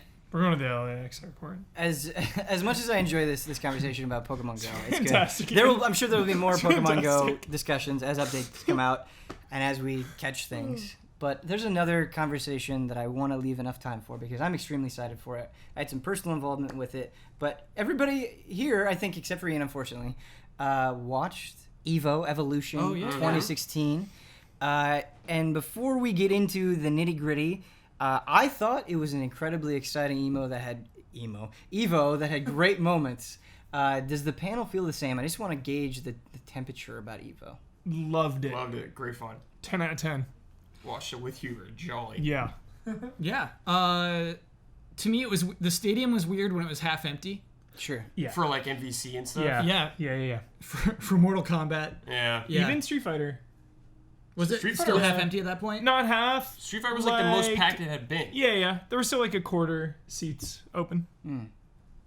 But that stage, how cool is that? That was. And when they got new players, like they would shine lights of the different characters, so like you could see the Nash versus Mika, and it was so cool. And I think something about I think that Evo was a win for Street Fighter V in a way that it desperately needed. Like I think it was a through and through win. Yeah. And I like it was an unqualified win in a way that I don't think Street Fighter V has had.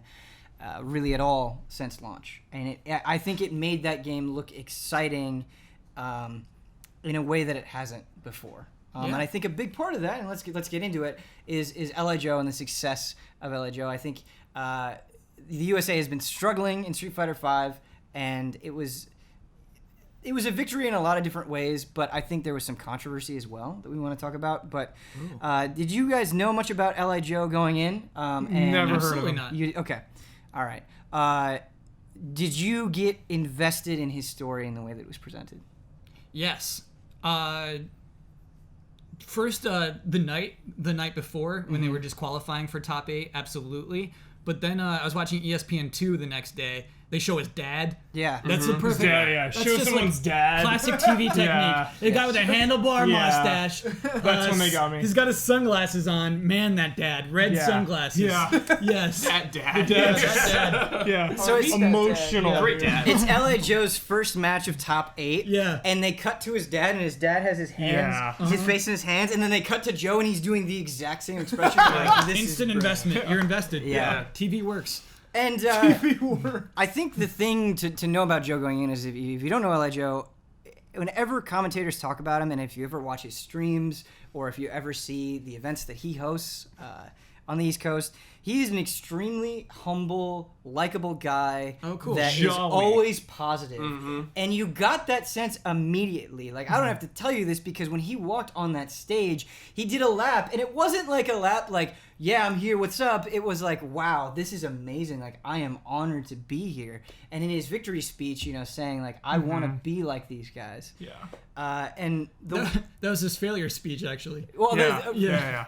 But it Victory felt in like the a hearts victory. and minds. You're totally Yeah. right. It is. Yeah. You're right to correct me on that. But it like when Joe got off that stage, it didn't feel like he lost. Not at all, yeah. It felt like he made a mark. He's an American hero. Totally. Yeah. Yeah. Look at his dad. Red shades. And So wait, this guy lost?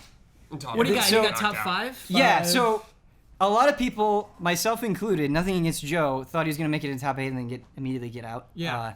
But he didn't. He won that match, and he really had to fight for it. And the match that he lost was close. It wasn't a bloody draw. Yeah. It was tooth and nail. So that was a big thing. His name is L.A. Joe. L.I. Joe, Long Island Joe. Oh, Long that's Island. way different because you were like East Coast. I was like, what? And you would like this guy. He's not just into fighting games. He does all games. He's huge into Dark Souls and Castlevania Symphony. That's right. So does he Yeah. stream those as well? Yeah. Cool. L.I. Joe. We gotta follow LI Joe. Yeah. He's, Yeah, you know. Get LI Yes. Joe on here. Yeah. Yeah. Fly him in from Long Island. I would Get love him an that. iced tea. But the thing that I wanted to talk about with... I want to get into the controversy of kind of how the LI Joe stuff was presented, but before we do that, I've tried to follow... Like, I've gotten more and more into esports and competitive gaming, and just purely from a spectator standpoint, over time. But what I don't like about things like StarCraft 2 or Dota or League of Legends or Hearthstone in a lot of ways is how they present it. I feel like sometimes it sort of lacks the emotion. Like, it's a very removed, like, all right, this is the team, this is how they stacked up. Like, I felt like when I was watching Evo, like, the way that the commentators got excited, and these aren't just like suits you didn't recognize. It was like, oh, that's Combo Fiend, that's James Chen, that's Mike Ross, that's Seth Kelly. I mean, these guys are so embedded in the community in a way that if you've been following, you can totally appreciate that. And like, actually every word coming out of their mouth feels so genuine. And I was like, man, I think it's why I'm so more easily able to get into this scene. And maybe I'm just not giving the other things enough of a chance. But it's like, fighting games are getting bigger, but they're doing it in their own way, and they're doing it in a way where I think it's respectful and it's exciting and it's sincere. And I don't know how you guys feel about that, or if it makes you want to get more into fighting games, or how do you feel this was all presented? It's definitely more grounded than the other games. It's more intimate. It's like something that like someone who doesn't know what it is can look at it and kind of understand, just because it's two dudes fighting, or dude and girl, whatever, or Mika, crazy, versus something like StarCraft or League of Legends or Dota, where there's so much going on. You look at it, you're like, what is that to a lot of people? To me, still. Yeah, and I think by like fighters being in Vegas, like a city about boxing and UFC, everything just fit for someone who knows nothing about it. It was like the perfect location. Even the map, like having the ring be like a boxing ring with like the ropes and everything, the custom stage they had. Yeah. You could just look at it and kind of know what's going on. I had my parents watching, and I asked. I said, "Hey, do you understand what's happening? Do you get it?" And my mom's like, "Yeah, I think we get it. It's just I don't understand why they get up after they've been knocked out." And I'm like, "Yeah, that's a good point. That's fair." Yeah. I love those kinds of observations. Yeah. From parents sometimes. You're like, yeah, that doesn't make any You're right, sense, Mom. actually. Yeah. Maybe there's a few hours in between rounds. We don't it's know. a time jump. Something that's been lobbied against Street Fighter V, and I want to get your guys' opinion on it, is, it is not the flashiest fighting game in the world. You don't have characters like Jack. It's kind of a punch here, kick there for a lot of the match. I mean, you definitely have combos, you definitely have moments where crazy things happen. You're like, whoa, but It's not Marvel though. it's not not that crazy. exactly. Yeah, NBC is like that's what I'm trying to insanity. say. Yeah. Is it's not a Marvel. It's not a Fighters. BlazBlue. Yeah, it's not a King of Fighters. So my question to you is, were there matches where you felt like you were seeing a lot of the same thing? Was it boring to you, or do you think sort of that readability is what makes Street Fighter V easy to appreciate? Like, where do you fall on that? I think it's a bummer there were so many Nashes Sure. and a bunch of Mikas. You A know lot what I of mean? Nakalis earlier on too. Were there? Yeah. But I mean, it's early. The game is just super, super early. It's impossible to balance like that. It wasn't as bad as Mortal Kombat, where everyone is alien. I think it was 6 aliens out of top 8. Oh, I don't know. Wow. It was real bad. It was very, very bad. Okay. Funny, a DLC character. Oh, I know. I mean, I guess that makes a more guest sense. character? That's the last thing you want. Because Yeah. there's been less time to balance it. Yeah. Probably, and Yeah. I think that might be writing in. So yeah, it just sucks that you don't want to see dupes. But the cool thing is, with the exception of Chun-Li, that they're relatively new characters to 5, and so it's cool to see unique characters up presented in the spotlight. Armika, man. I wanted her to win so bad. won? Bad. Nash. Nash. Yeah. Nash is Nash. like the cheese character, right? Not cheese. No. I think Nash in that matchup, like to get into it, like mechanically, like I'm not Get in there. I'm not a Street Fighter expert. Yeah. Get in but there. just from a casual perspective, Sure. to me it looked like Nash was more of an all-around fighter in the matchup versus Armika. Had more had a moveset to kind of counter, range with the what are they? Sonic booms. Sonic booms, range with the Sonic booms. But you barely use them. You barely use those Sonic booms. Yeah, but Armika had to rely on that like one combo to like get in there. Oh, the and smack where you throw them the against the ring, basically. the smack, the throw, and like really needed to find an opening, whereas Nash can kind of just zone it and pick away. And Armika needed that opening. It's just the design of the characters, and I think you're bringing up a totally valid point where, like, when Mika, it is hard for Mika to get in, but when she's in there, like, the things that she can do, the tricks that she can play, no one has a corner game like Mika has a corner game, right? Yeah. Whereas Nash does have a lot of tools, but he can't apply the pressure in the same way that Mika can apply the pressure. The other thing that I argue, and I do think is hard with fighting games, and I totally understand where you're coming from, and I too wish there were less Nashes in the top 8, but at that level, like, I think Infiltration and Fudo are at such a level where Infiltration could play anything, and you'd be like, they need to nerf the shit out of that. Oh, I don't think anything needs to be nerfed. I thought it seemed very balanced. No, but I mean, there are a lot of Even people early. that have rightfully said Nash is OP? that Zangief is the worst character in the game, and I can totally see where they're coming from. But there are times I've seen Snake Eyes play Zangief, and it's like, Nerf him. yeah, I get what it's you're just saying, insane. And so I think something I kind of wanted to roll into is Evo inspired me to play more Street Fighter 5, and I've been trying to play an hour every day, and Cool. I've just never had an experience like I've had with fighting games, and I think it's why it's taken me so long to like get into the zone where I want to play them all the time, because unlike every other genre of game that I've ever played, there's not that moment in fighting games where you're like, oh, I'm good now. Like in a Dark Souls, for example, there was a definite moment where I was just like, it clicked and suddenly I was performing way better. How you have to approach fighting games is you get little tiny bits. Like you do one thing right, and it's just like this tiny little snack. And it might take you like 2 weeks to get that thing drilled into your brain, and you just have to learn to appreciate the smallest of victories. I haven't wanted to be good at a game like this since StarCraft 2. Yeah.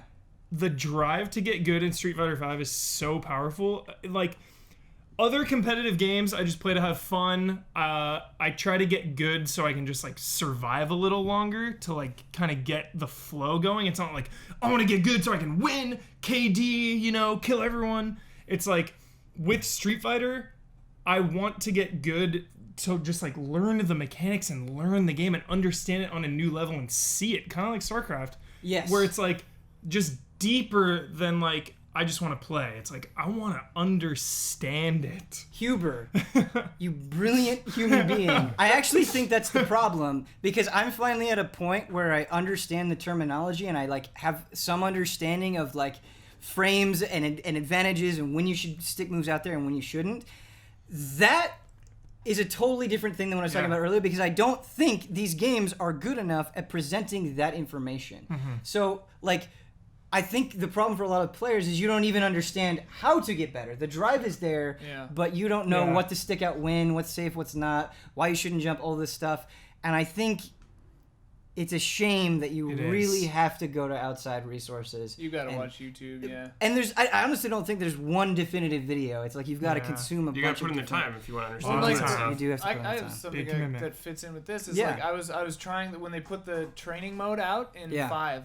I was trying to do it because Cammy is my character that I like, and I was trying to do the challenges or whatever. The like first one, like, right? And you're it was like the this. first or third one where I was like, this is literally impossible. I'm doing the thing as fast as I possibly can. Like, I tried for a while. Yeah. I'm like, I am actually doing this as fast as I am capable of doing this, and it's not working. And also, they're just combos. There's so much more to fighting games than just knowing combos. And I'm just like, what? Yeah. It's like the hurdle. It's like one of those moments where I was like, okay, I'm just not built to be good at this, I guess, and I stopped. And I think it's really easy to get in the mentality, and I think the way you combat that is you recognize, like, no, I can do this. It's just I'm not looking at the right place to guide me. And you have to find those resources and you have to find those outlets. And I think It's just kind of a drag that the thing in the game isn't the resource to teach you how to play. It's like Pokemon Go. They don't teach you how to play that game. They've added some things. they have, but but the thing is the way that fighting games work is, even if they were to give you exactly the right information, if it was just a text box or like a character demo or something, I'm still not sure that it would be effective. Right. What you need is a friend on the couch that can like watch your hands and say like, no, you're doing this bad habit, stop the bad habit. You need someone there that can bounce that stuff off you. You need to hook it up with the PlayStation Eye toy that looks down like on that one game, and it watches your hands as you're doing the training exercises, and then the computer just goes, oh, okay, here's what you're doing wrong. And it's like, it's Goken. He's like, no. no. one thing, anytime they said frame trap, Thought of the show. I smiled. Sure. They said it often.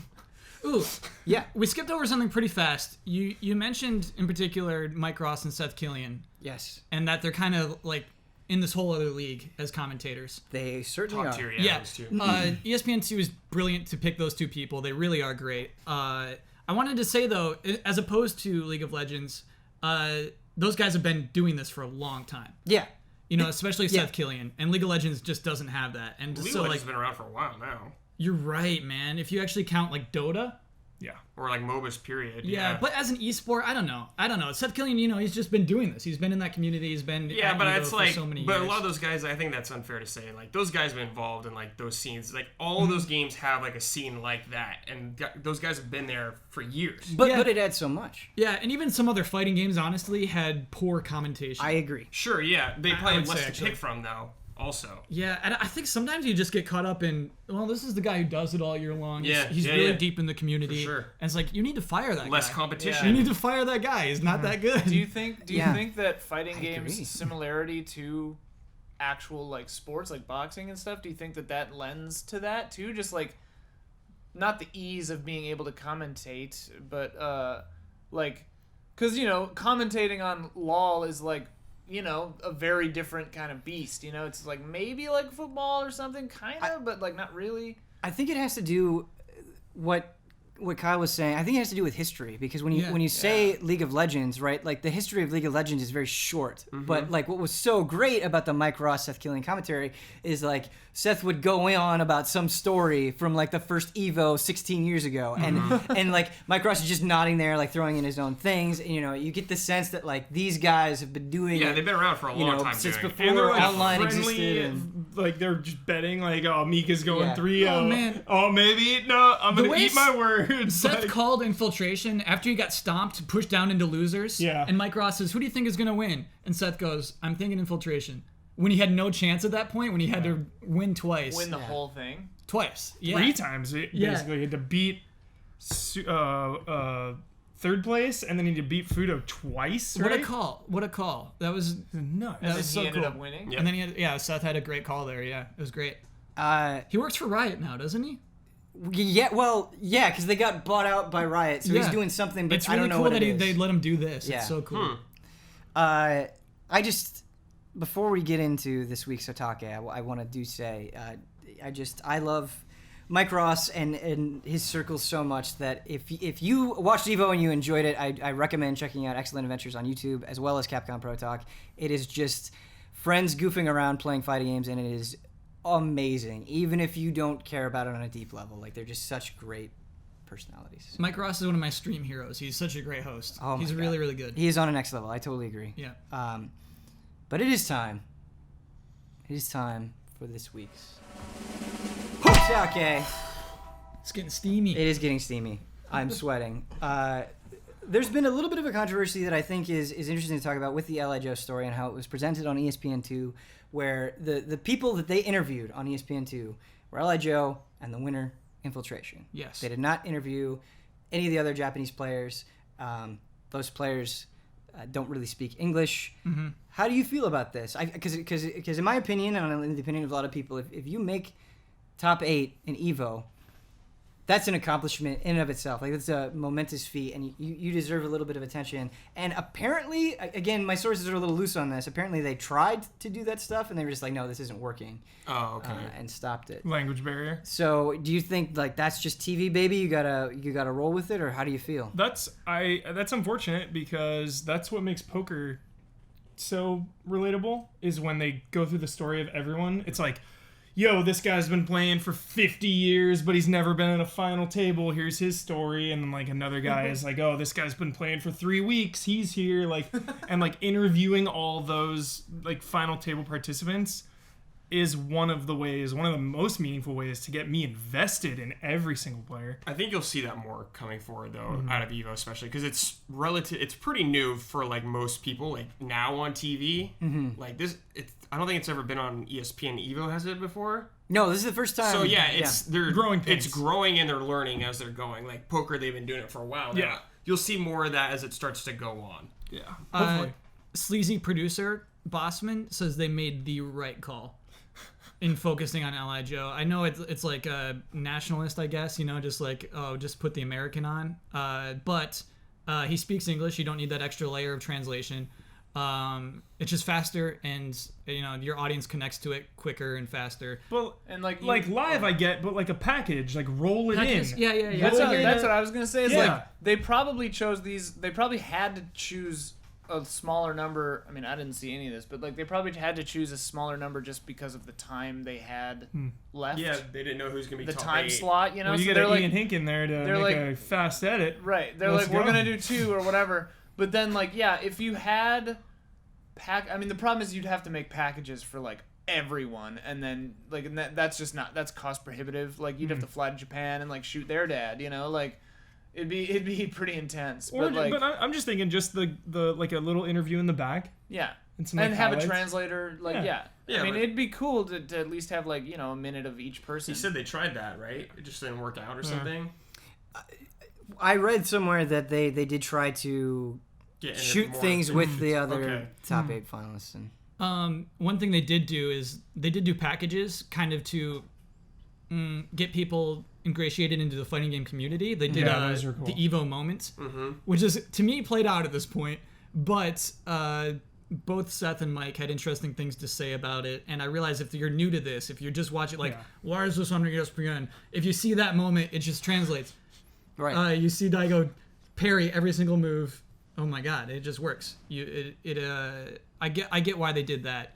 That could have been an interview instead. So it's like, who is Fudo exactly? You know, but it was the first year. It was definitely a first year kind of thing. I'm wondering if they could. I'm just trying to think of ways to assembly line this. Like, you're interviewing the people. You interview the people that can speak English, and then while you're doing that, you've got like a series of 6 other like booths set up, and you've hired translators, Okay. and you're interviewing all the other 6 at the same time, like bringing it down to like an EVS or whatever, and then you just pick like one quote with a VO over it and Sure. throw that up for each person. Like, I don't know, you could theoretically do that quick enough. Yeah, it'd be tough though. Like Yeah. like Brad was saying, first year. Yeah, Growing growing pains, pains. shaking off the rust. Yeah, like they didn't have like they probably didn't, their expectations are probably lower than what it turned out to be. I assume. Yeah, dude. Does anyone know how the ratings were? Like, was it a success for ESPN? Is ESPN So ratings. corporate ESPN guy going? Ha, ha, ha, ha, we'll do that next year. Apparently not. Apparently 200K. Though I suspect that Capcom and Sony made up for the difference in revenue. So I think they were okay. Like, whatever. They just got a buttload of money. It's really whether Capcom and Sony think it was worth it more than if ESPN thinks it was worth it. It's weird because I feel like you could just stream it and get the same. There's some Different prestige. commentators. We're talking Yeah. about it. There's definitely some prestige to the game now. It Like, was- We'd like be Ben talking said, about it regardless. Street Fighter 5's never looked better, and he's Yeah. right. It was on ESPN. Yeah, It did. Totally. And honestly, the ESPN production value, like there was a dramatic difference. Like you watch the yeah. Twitch stream and like, man, the sound sounds off, and the like the editing isn't quite as sharp. But you're watching ESPN, and you're like, no, because they're at the top of this their is what they game. do, yeah. It was so much easier to get into it from that. If you watch the two different sides, there is definitely a difference. One thing I love that isn't feasible on a stream is they had shots overlaid of the close-ups of the fighters' heads overlaid on top of the fighting game itself. Yeah. Which is would be so hard to do on a stream. I'm not sure how they did on ESPN. Clearly they have a way bigger budget and equipment. But that's so cool Definitely. to see them fighting while they're fighting without having to minimize the window. That's what I was gonna ask about. Is Yeah. like, because the craziest thing is like sports television has some of the most like bonkers camera and like video making technology that exists. Yeah. It's like crazy the amount of stuff that like a football game has. It's nutso. It's like Production. NASA level. Yeah. Do you think, you know, if we all acknowledge this is kind of a high point for Street Fighter V, like reaching a certain level of prestige, do you think this is a flash in the pan sort of thing, or do you think Street Fighter V will continue to grow and it's got some momentum on its side? I think Street Fighter's got bigger just over time in general. I'm hearing more and more people talk about Street Fighter and Evo, period, as years have gone on. Like, I don't see why it would shrink next year at all. I'm with Brad, but to play devil's advocate, unlike sports, like video games are so hand in hand with technology, and like there are so many games all the time, and the industry moves so fast that who knows where any game will be in a year. So So, Yeah, go ahead. oops. The thing I want to counter with that I don't think enough time has passed to see if it's true or not is Hitman. So, because I didn't play through all of Hitman at launch. I think if it was just a $60 game that came out, I'd been like, yep, I missed the boat, and I would have moved on. But I hear you can kill Gary Busey now. I hear Iron Man. There like these new crazy missions, and there are these. What? Yeah. I can kill Iron Man? Yeah, like it's weird. Marvel's Iron Man? Basically. Kind of. But what I'm saying is I feel like Street Fighter V is structured in a way where maybe they can generate a similar amount of excitement. Like maybe Urian doesn't get you excited. It should, but maybe it doesn't, you know, and they come out with a Blanca, or they come out with something that, like, they have enough of a chance throughout an entire year to come out with something that might give you a chance to come back and be like, well, I already have the game. If I pay $4 or $10 or whatever it is, I can enjoy this new thing. Do you think that'll be beneficial, or it's not enough? For me, yeah. That's what I didn't specify. Is I'm just talking about it from the like ESPN side of things. Like for me, yeah, of course they're gonna come out with new fighters, new modes. You know, they added story mode. Like they're gonna keep updating it, and I'm gonna keep checking back once in a while. But in terms of like the mass market, like I don't know how. Think of League of Legends. League of Legends has just gotten bigger as time has gone on. Also, Counter-Strike Which blows goes. my Yeah. mind. Yeah. just gaming, like MLG gaming, whatever. Period. It's just gotten bigger. It's weird because I feel like so many people check out League of Legends just because of its size. Yeah. Like they don't even have to consider other factors. It's just League of Legends is so weird to me. 'Cause, I mean, like, I don't want to like make people mad at me, but like, I don't care for MOBA style gameplay. Really, I got into Smite kind of because I felt like I was Little doing different. more. But like, I just can't get it. And then like, people were so mean to me that I was just like, I'm not doing this ever again. I just think if you're a high schooler right now, you just get it. It's just a popular thing right now. If you're in high school. I play Like Overwatch. Snapchat. Yeah. I play Overwatch with RHD, and Nice. he was telling me that like everyone in his like everyone that he knows just watches streams. They don't play games anymore. Like high schoolers. That is, yeah. Oh, come I've on, heard high that. schoolers. I've heard and I'm that just too. like, what? Play your games. Do both. Have a balance. Healthy diet. Play Dark Something- Souls with a podcast going. Yep. Something Don't that I do like- Don't do that. Don't do that. That's sacrilege. about fighting games that you don't get with MOBAs. Like you go into a MOBA and just before the match, like everybody's saying garbage, and after the match, everyone's saying garbage. What I love about the hatred that you get in a fighting game is they have to go that extra layer. Like they have to get on the Capcom Fighters Network and look up your online ID and send you a message, and you're like, I drove him so mad that he had to go. He had to put in effort to send get that those? hate. I've gotten 2. I haven't gotten like a lot. We need to 'cause hear I'm them. not that What kind of good. hate did you get for your play? So one I got, they were like, oh, you play Ryu, you scrub. If you would have played anybody else, you would have lost. Which is true. That's not right. Which That's is not true. right, though. That's not right. And the other one was like, this isn't my main, check out my Guile, which is great. That's fantastic. Awesome. Yeah. It is time to move on to emails, and I want to give emails a lot more time than we've given them the last 2 Okay. episodes, and we've got some good ones. Let them breathe. I'm excited because the emails, you don't know what you're going to get. This email is titled Second Chances. Can I get one last Hotake? Yeah, absolutely. Pocky? I don't think Street Fighter V will be replaced at EVO until the next Street Fighter game. Correct. Cool. Just like 4. I can't see it being unseated right now. Tekken's not going to do it. Injustice 2 is not going to do it. Killer Instinct's not going to do it. It's just going to Yeah. be the fighting game for another Mortal 4 Kombat years. X has aliens running around. I mean, Yeah. that's kind of been the case with every Street Fighter, Yeah. I feel like. Yeah. They just Do you sort of think stay it's rooted. because they have it's like an insular, like they don't pollute it with guest characters and stuff, like mainline Street Fighters? I don't know. Yeah, it's something worth remarking on. It's not easy. They make it look easy. They make it look automatic, but it is so hard to make a good Street Fighter game, and they do Oh, it. yeah. And They they do. do it. They pulled it off.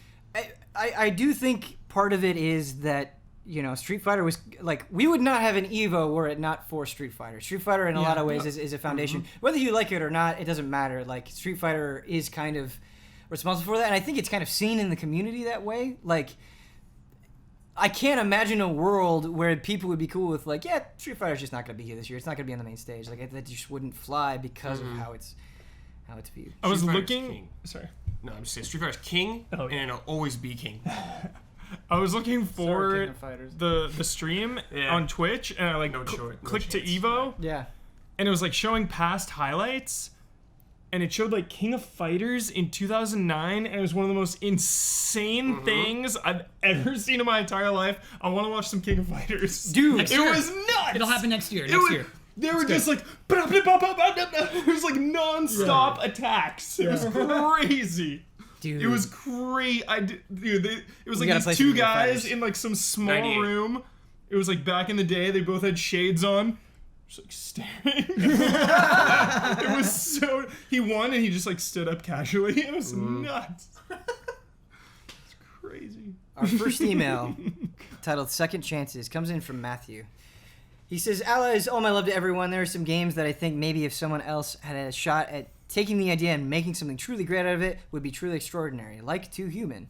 That game was a hot pile, but the idea of it, Norse mythology with a twist that they're gods through this crazy advanced tech, is amazing. And I think it's something worth another shot by a really great developer. I also think there are some games that were underrated and maybe deserve a chance at a sequel, like Rage.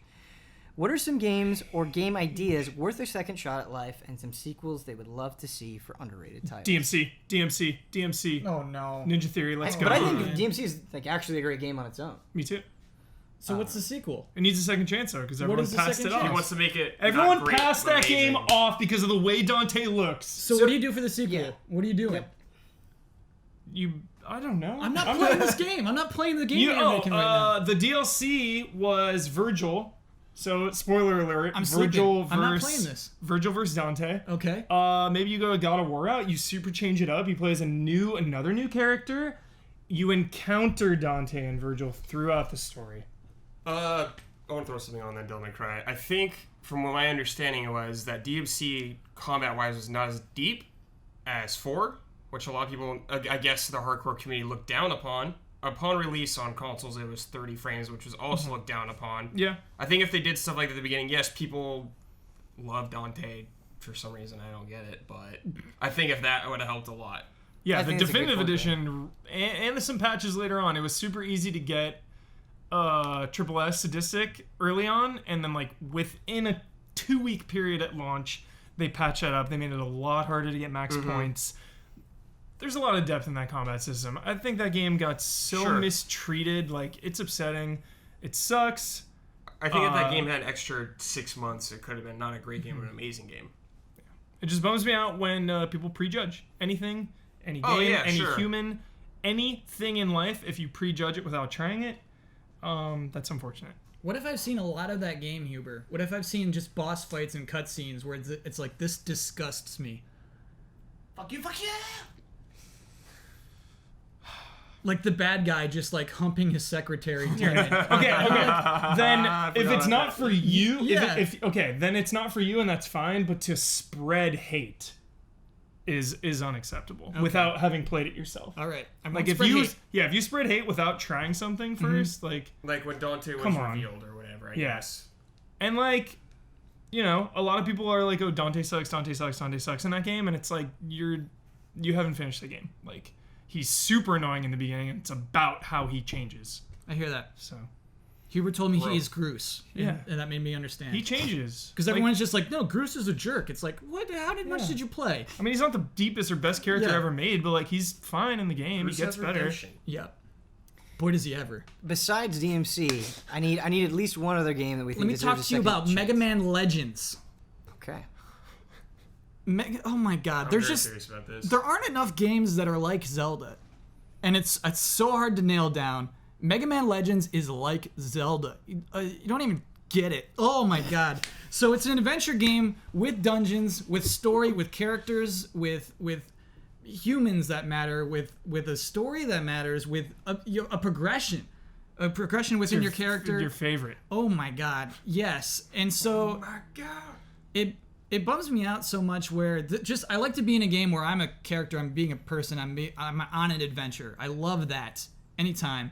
And it's so weird how infrequent that is. And it's so weird that, to me, Mega Man Legends isn't heralded. It's not like, don't you all see how great this game is? It's so weird to me that we still complain about that game and act as if it's a failure.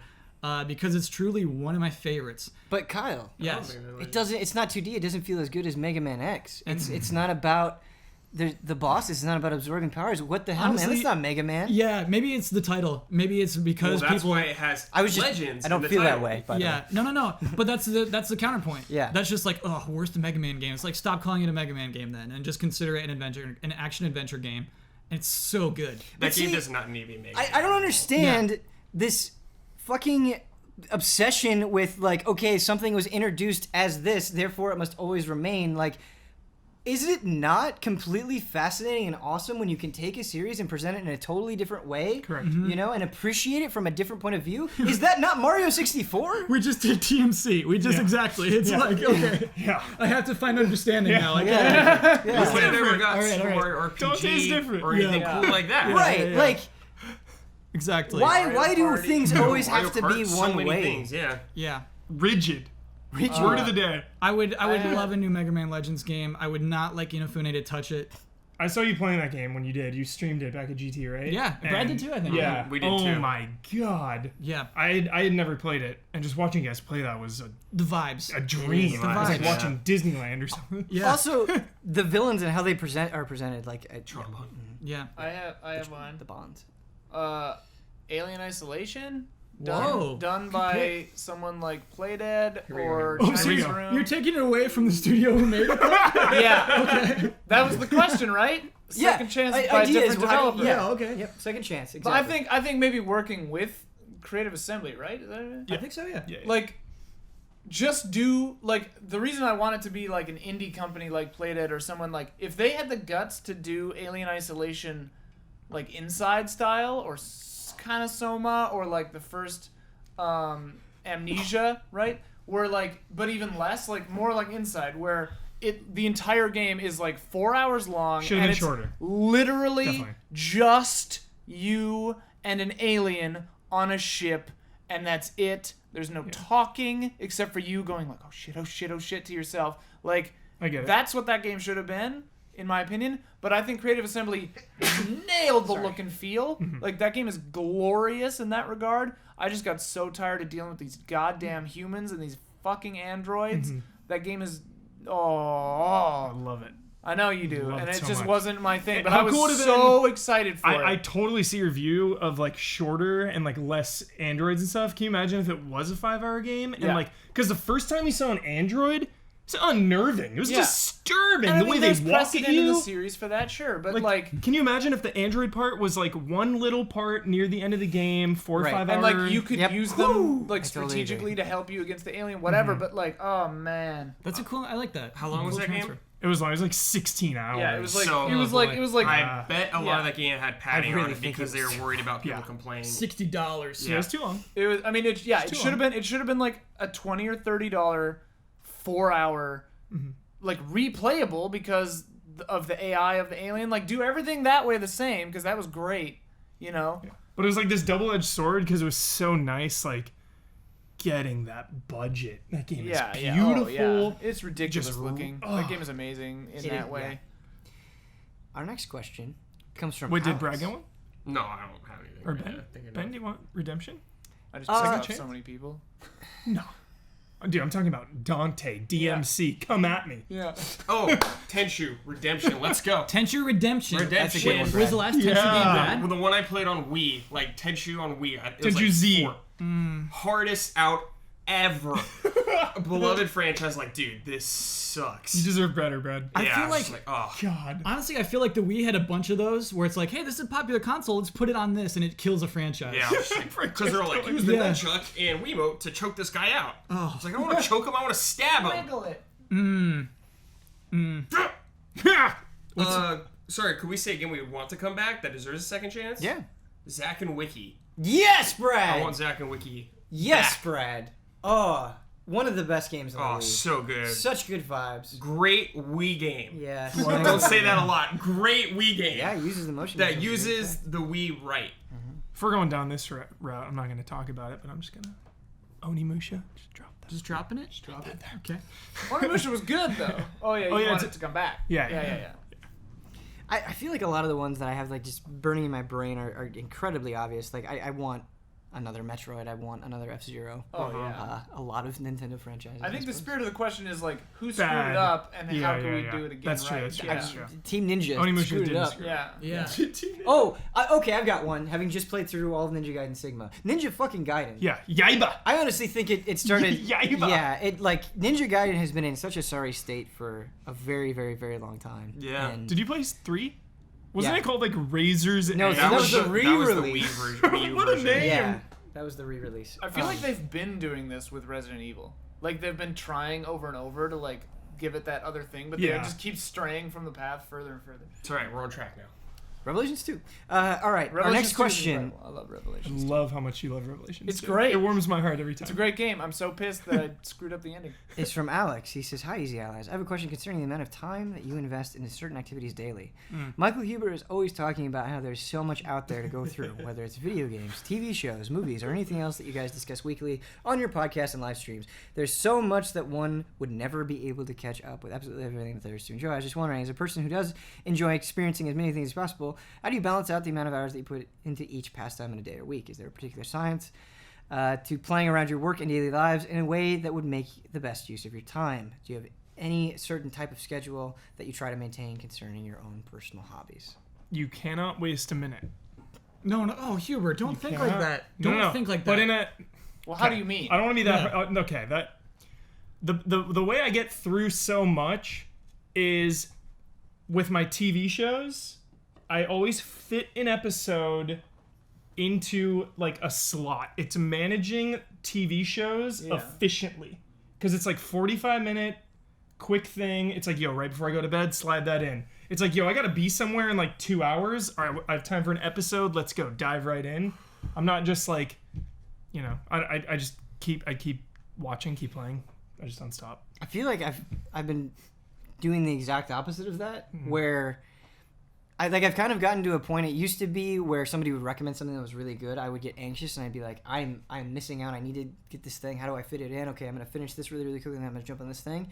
And I've just let it go because I've realized no matter what happens, like, I am going to not be watching or playing something. And so what I said, I've been like, no, I'm going to get more enjoyment out of what I've been doing. Exactly. So I've been playing games longer. I've been doing more optional content. I've been watching, like, if I commit to something like a JoJo, it's like, no, I'm just gonna keep watching JoJo until it's done, rather than like getting through season 1, taking a break, coming back. And I've been a lot happier. Yeah, heck yeah. Because of that. Don't stress yourself out. Play what you want to play. Yeah, and like, I think sometimes when you're not playing something, you're not watching something, people think that you're not interested in it, and that's not necessarily the case. It's just like, man, if I get to, you know, Riptide GP2, if I get to Stranger Things, like, I'll love it. But I don't know when that's gonna happen, kind of thing. Renegade's out on Tuesday. Forget about GP2. Sorry, bad example. The new hotness. The new hotness. Yeah. Riptide GP Renegade. So How do you guys handle time management? I've always been, I don't know, I'm really, really picky, and like I only like certain things, and the thing I do is I know what I like, so I just don't do the other things. Sometimes I'm wrong, like sometimes I miss a thing that I would have liked, or sometimes I think I'm gonna like something and don't. The thing I do mostly that's a little intense, because I look at my entire life basically as like a to-do list, and I'm constantly trying to like gain from everything I'm doing. So like if I'm playing a game and I'm not learning something, or like, I mean, you know, Dark Souls are just so good and they're so my thing that like I don't feel bad that I'm playing them. But like I was playing Stardew Valley, and like every second of that game I was like, I should not be doing this. I'm not getting anything. This is just a time sink. Like I'm not learning anything about game design or development right now, like necessarily. I'm like just dropping my life into this thing, and I could be learning my synth better. Put a podcast on. Yeah, but I like to immerse myself in the thing I'm doing, Gotcha. generally. Yeah, Except I for get that. like some TV shows, I'll do other stuff. But like, real quick aside, Stardew Valley lost me hard because I was at the first flower dance, and there were 3 women that I was interested in the game, and I didn't have 4 hearts yet or whatever. So they said, I asked them to be my dance partners because I didn't know why, like how many hearts you needed, whatever. I had 1 with each, and then all 3 of them were so brutal in their like turning me down. Whoa. That I was like, oh, I'm not playing this game ever again. Damn, like, you got it rejected so hard in the game, you quit. Dang. Yeah, because no, and it's not just like some kind of rejection complex. It just was anathema to the spirit of the game. Yeah, the whole game's like supposed to be looks it's jolly. supposed to be good vibes. Like Yeah. instead of saying like, oh, maybe when we know each other better, like Lee or whatever was just like, no, I don't want to dance with you. And like the other one was like, no, I don't want, you know, You're like just I being don't honest, want man. No, which is fine, and like that's great, but I don't know, like I'm the new farmer girl in town. Like, you don't have to be so harsh with me. I'm not like a threat. I'm just like, just say like, oh, not right now. Maybe when we get to know each other better. Like it just didn't feel in the spirit of the game. Well, It sounds like a oh deep my personal God. story. It's No, I know amazing. it's ridiculous. But anyway, I was wasting time on that game anyway. But like, the game's amazing. Just buy it and never play it. But like, yeah, I don't know. I'm always trying to like, what can I learn from this when I'm doing it, and like, what am I gaining by doing this? I have a recommendation for you. Uh. It's not out yet. It's coming out soon. It will teach you many, many things. It's called Galgun on PS4. Yeah, check it out. It is I feel probably like I'm the being most trolled. educational game that Oh, you yeah. can play. I feel like I'm being trolled right now. No, educational. But like, I've been playing Virtue's Last Reward, and I like the storytelling in that is cool. The way that they're doing different things. Like, I could conceivably try to make an escape room game. I'm not going to, but like, That'd be cool. like things like that are cool. I don't like how Sigma is a perv.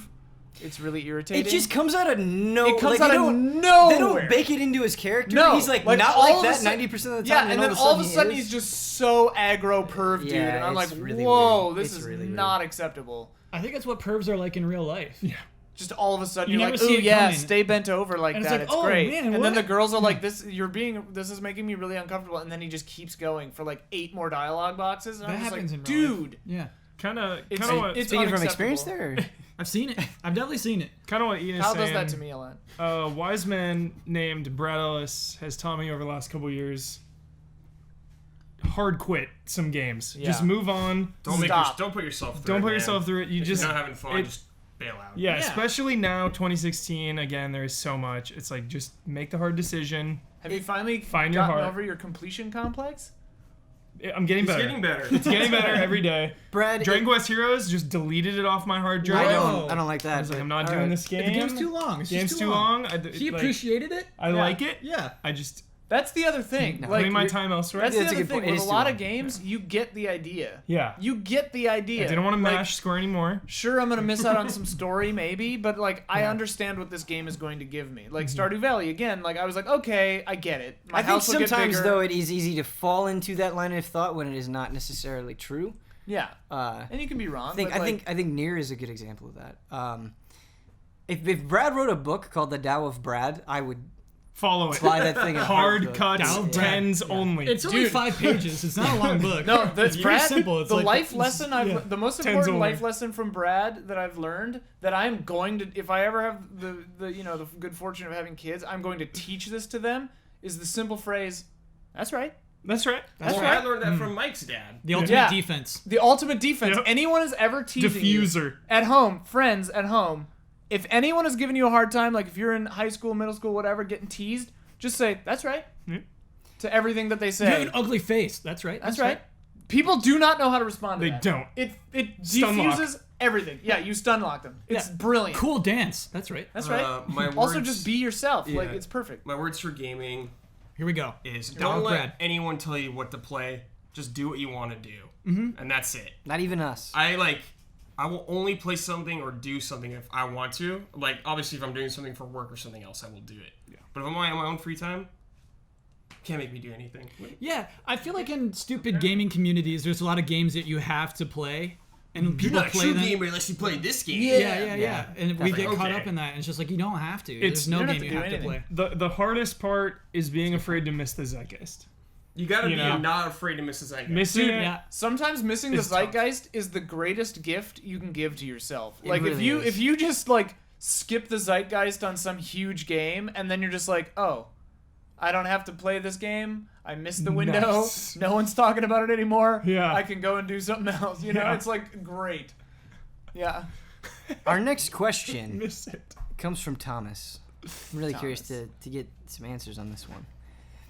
Curious to know what your stance on strategy guides / walkthroughs is. Play Does the or panel play. believe That's it. that consulting one ruins the integrity of a playthrough? Can you think any games you would not have completed without a strategy guide?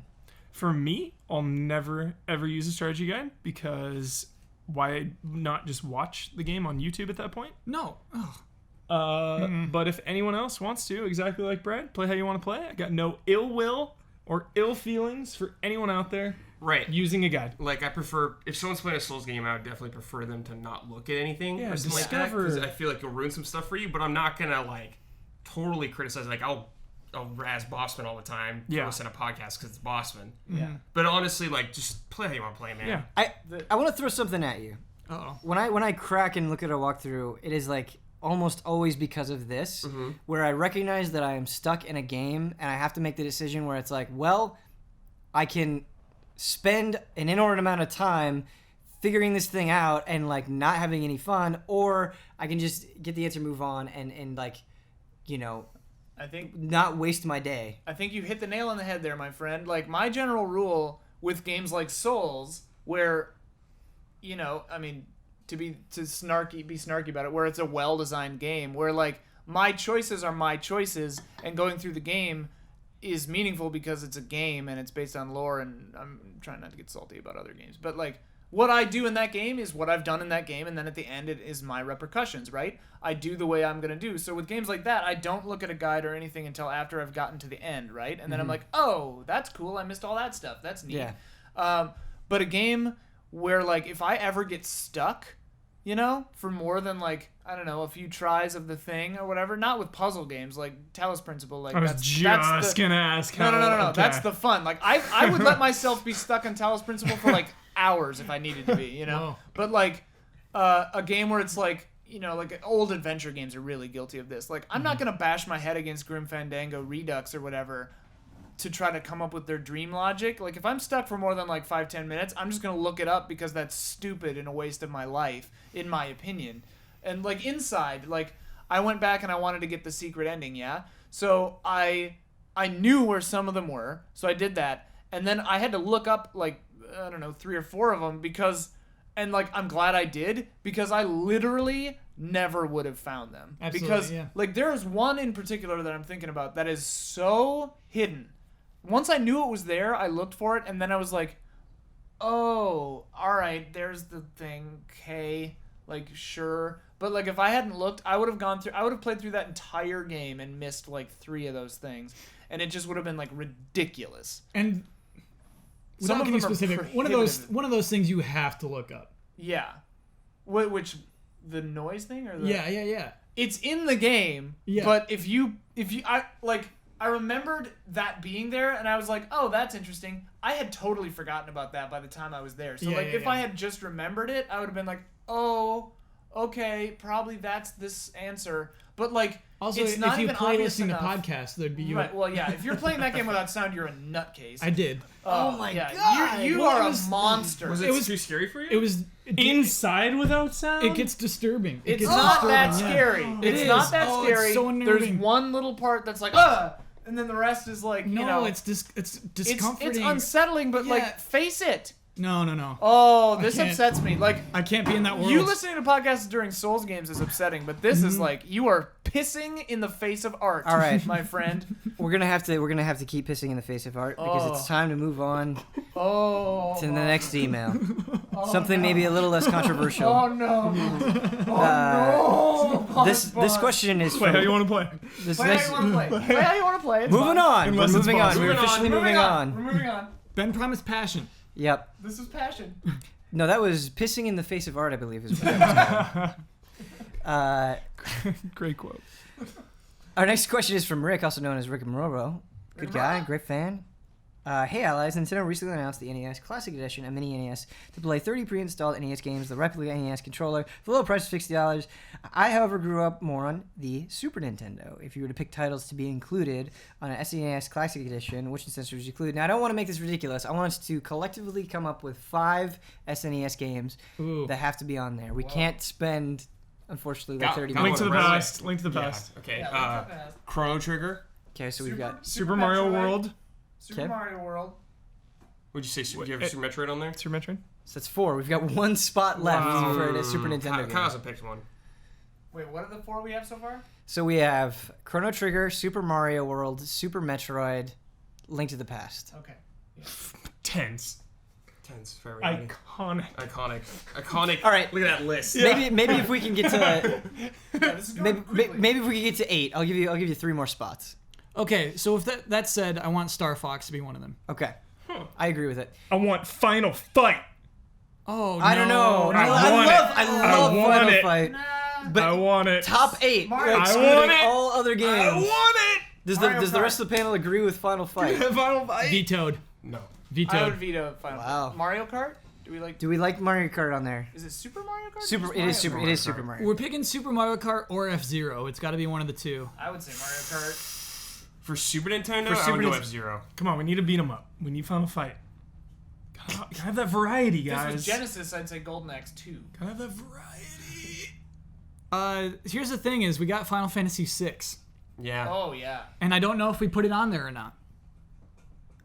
In my opinion, you absolutely do, but I. got Fantasy 10, 6 is sure, a pretty yeah. essential game. Yeah, I think we got Chrono Trigger on there. We got our RPGs covered, but I think we just got What's on to. there? But it's like, I want to put Secret of Mana on there. That's another RPG. Yep. Oh man. What about And then you- what about Yoshi- Earthbound? What about Yoshi's Island? Yoshi's Island is so good. Yeah. Does that take up a slot? It scratches a very similar itch What about to Super Mario. One of the Donkey Yeah, we Kong don't need countries. it. We actually don't need it. Donkey Kong Country. I know. Ugh, Oh 2. boy. Diddy Kong's Quest. those graphics. Diddy's Conquest. Diddy's Conquest? Yeah. Diddy's Kong Quest. That's clever. It is quite clever. Everybody gets it Rare. wrong though. What about like Street Fighter 2 on Super Nintendo? Do you put that on? Yeah, but which version? I think there's three. I think there's three on Super Nintendo. Whatever the most recent one Yeah, is. there's Two, two. there's... Super Ghouls and Ghosts. It's not making the cut. We only have 8. We only have 8 here. Masterpiece. That's Yoshi- the Dark Souls of Super Nintendo. We gotta make hard cuts. Come on. Dude, I can't imagine dude. this list without Super Mario Kart. I just can't imagine. Yeah, it. yeah. so Super it's on. Mario Kart. We'll Mario put it Kart. on. Easy right here. What? Castlevania 4. Super Castlevania 4 on the list. It's not making the cut. That I would argue for that. Over I'm my walking dead out. body I'm is that walking game out. not making Yeah. the list. I'm Okay, walking- all right. Hold on, Let's hold go on. back over the list. Let's No, go back hold over on. the list. Here we go. There's something I want to say about Super Castlevania 4. Super Castlevania My 4 is a favorite. 10 out of 10. It is Yeah. an amazing game. I think in some ways it is less impressive than the Castlevanias immediately preceding and immediately following. Maybe not 3. 3 but is cool because there's multiple characters. What? 4 is the The pinnacle pinnacle. of... I love of- Castlevania 4. Of just I love Castlevania Castlevania gameplay. That 4. is the Pinnacle. pinnacle of I Castlevania. prefer Pinnacle. Symphony of the Night. All right, so let's take out Zelda and put Castlevania in. No, Boston, you're get trash. out Go of here. outside. I Go- can't. All right, let's You're go on on to the time list. now. We Okay. get 30 games. Come on. No, we get 8. God. We get 8. Wait, we Ben, get Ben 8? compromised in giving us I thought 8. it was Yeah. 10. No, he gives us 8. So wait, what are the? We get What 8. do We're we not have bumping so the number far? up. So we've got A Link to the Past. Okay. Yeah, yeah. Super Mario World. Yes. Super Mario Kart. Yeah. Super Metroid. Yeah. Chrono Trigger. Yeah. And then one game I'm forgetting. Secret of Mana? Maybe. it No, was- Final Fantasy 6. Final Fantasy 6. Final Fantasy 6. Oh, I wanted Star Fox. Oh yeah. He Oh, said and you said Star Fox. Star Fox. I wouldn't am put now Star Fox thinking on about there. cutting Star Fox. Yeah, I wouldn't. Because put we've got Star 2 Fox. spots Veto. left. Wait, you want Mario Kart or F-Zero? Yeah. I do. Dude. It's not that I necessarily prefer Mario Kart over F-Zero, but I think if I was to make we're trying to get as broad as possible with these 8 games. That's why you I gotta think have final Well, no. fight. Think about like think you put it's Super Mario Kart 2016. there. You're buying this little Super Nintendo. What are you gonna want to play with your friends? I think Super Mario Mario Kart. Kart is more fun with your The friends. than first thing I'm F-Zero is. doing is calling Brad and playing Final Fight co-op. We It's would the do first that. thing I'm doing. Well, I would say no. What I'm are gonna the play other Chrono beat 'em ups Trigger. The thing is, Different. it's killing me because I love Final Fight. I think Even it's like great. Maximum Carnage is sick. Double Dragon. Or what are the other? What are the other beat 'em ups? Spider-Man Maximum Carnage. Yeah, I remember that. Battletoads Double Dragon. Battletoads. Nice. Double Dragon. Turtles in Time, but Hypersonic Heist is better. Turtles and Tri- Oh my god, I would totally put Turtles in Time on this list. There's really no Top way. 8? There is no That's way really I will good. allow Turtles in Time to be over Castlevania on this Yeah, list. no way. All right. There's no way. chance Compromise, in compromise. hell. Over my dead No, body. Over my dead body. Hold on, that's what we fill up the 2 spots with. We put in Super Castlevania 4 and Turtles in Time, and that's all right. So we cut Star We Fox? cut Star Fox to make that Oh. happen, or we could cut something else out. Let's cut out Super Mario World. Let's be different. Yeah, Do we yeah, need right, it? dude. Do we need it? Yes! Yes, we need it. Do we need the best? Like if Mario? I'm holding the greatest video games of all time in my Yeah. hand Yeah. and like picking through there, Yeah. Super Mario World is right there. It slipped through your fingers. I'm not No. holding Star Fox in my hand. Like, what a gem. I would burn Star Fox for warmth. I love that Star Fox game. I love it really too. do. I love It's it a too. cool game. But come on, man. All right. Tens only. So panel vote. Are we cutting Star Fox and putting the other two in? What and were the we're other two rocking? again? Sorry. All right, Turtles in so- Time and Super Castlevania 4. I could Yep. live without I'll live Turtles with in it. Time. I'd rather. I could be okay with Star Fox being there besides Turtle in Time. Okay. I'm willing to Turtles make in that Time. cut. I would personally I prefer, prefer Turtles in Time. No, I mean, Turtles in Time. I'm I'm not okay gonna- with either. I'm not gonna but fight. I'm I'm fine not gonna with Star fight for Fox. it. Okay. I'll Yeah. fight to the death. Okay. You want Turtles in Time over Star Fox? Yeah.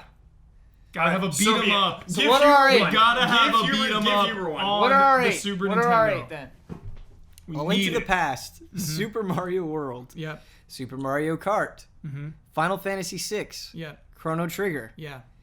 Super Metroid. Super Metroid, Turtles in Time, Super Castlevania 4. Excellent. They're good games. You know, now that you're saying it though, having the two RPGs on there, maybe we should make room for something else. I see that argument.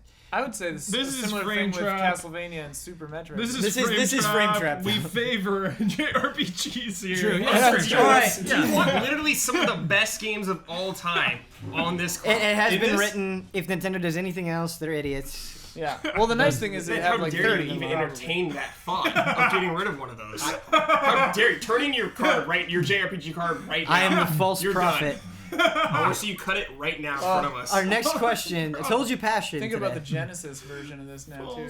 No, we're not going down that We're rabbit leaving hole. that Oh trash. no, I'm Our- just thinking. I love Genesis. I do too. Our next question comes from Chris Paul. He says, Chris "Hey, Paul's a Alex." fan? Chris Paul. I don't know Who's who Chris Paul? What is it?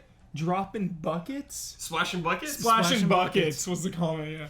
Call it odd, but I found that the more insane a video game story seems to be, the more I find it enjoyable, especially regarding JRPGs. Even if it makes no sense at all, I appreciate the game surprising me in outlandish ways. Take Final Fantasy, for example. Longtime fans of the series, and I loved 12, but since its story is probably the most grounded, I found that it did not affect me the same way the others have. So my question for the panel is, what is the most ludicrous story in a video game that you have fallen in love with? Binary domain. Kingdom Hearts. All of it. So All he said, madness. It's all there's, madness. there's a PS. If Brad is on the panel, Kingdom Hearts is not an acceptable answer. Everyone knows that. He saw the He saw That is actually there. That is So actually there. good. If Brad's on the panel, so Kingdom Hearts is not an funny. acceptable answer. Oh, Everyone man. knows that story went off the rails long ago. And he has an undying love for That's so it. good. Direct quote. I love Ten, that he ten. called it. That's not fair, though. That's not fair. Asura's Wrath and Deadly Oh, Premonition yeah. are both stupid. Yep. Beyond I stupid. never played the DLC. Doesn't it, like, add the true Asura, ending? you have Yeah, to. I never played it. Like, you didn't finish the game. Oh. Like, that's how For what? bad it is. For Deadly God. Premonition? No, for Asura's Asura's Wrath, in my opinion, the actual ending to the game is behind paid DLC. Damn it. You do not What? get the story Okay. without getting that DLC. I'm going back. Wow. Yeah, it is infuriating, but you have to have it. You can also fight Akuma, right? Yeah, that's a totally different other paid DLC. Yeah. I'm trying to think of games because to me, like the most affecting stories are kind of a combination where they're grounded and then do things that shock you. You know, so it's like not just total batshit out of left field, like whoa, okay, all right, I guess this is happening, but where it's like, whoa, all right, like that's happening. I think Bloodborne is a really good example of that. Bloodborne's a good example that of that, game where is- it just goes there and you're like, Yep. oh, all right. Yep. I love that. Silent Hill 2, I do too.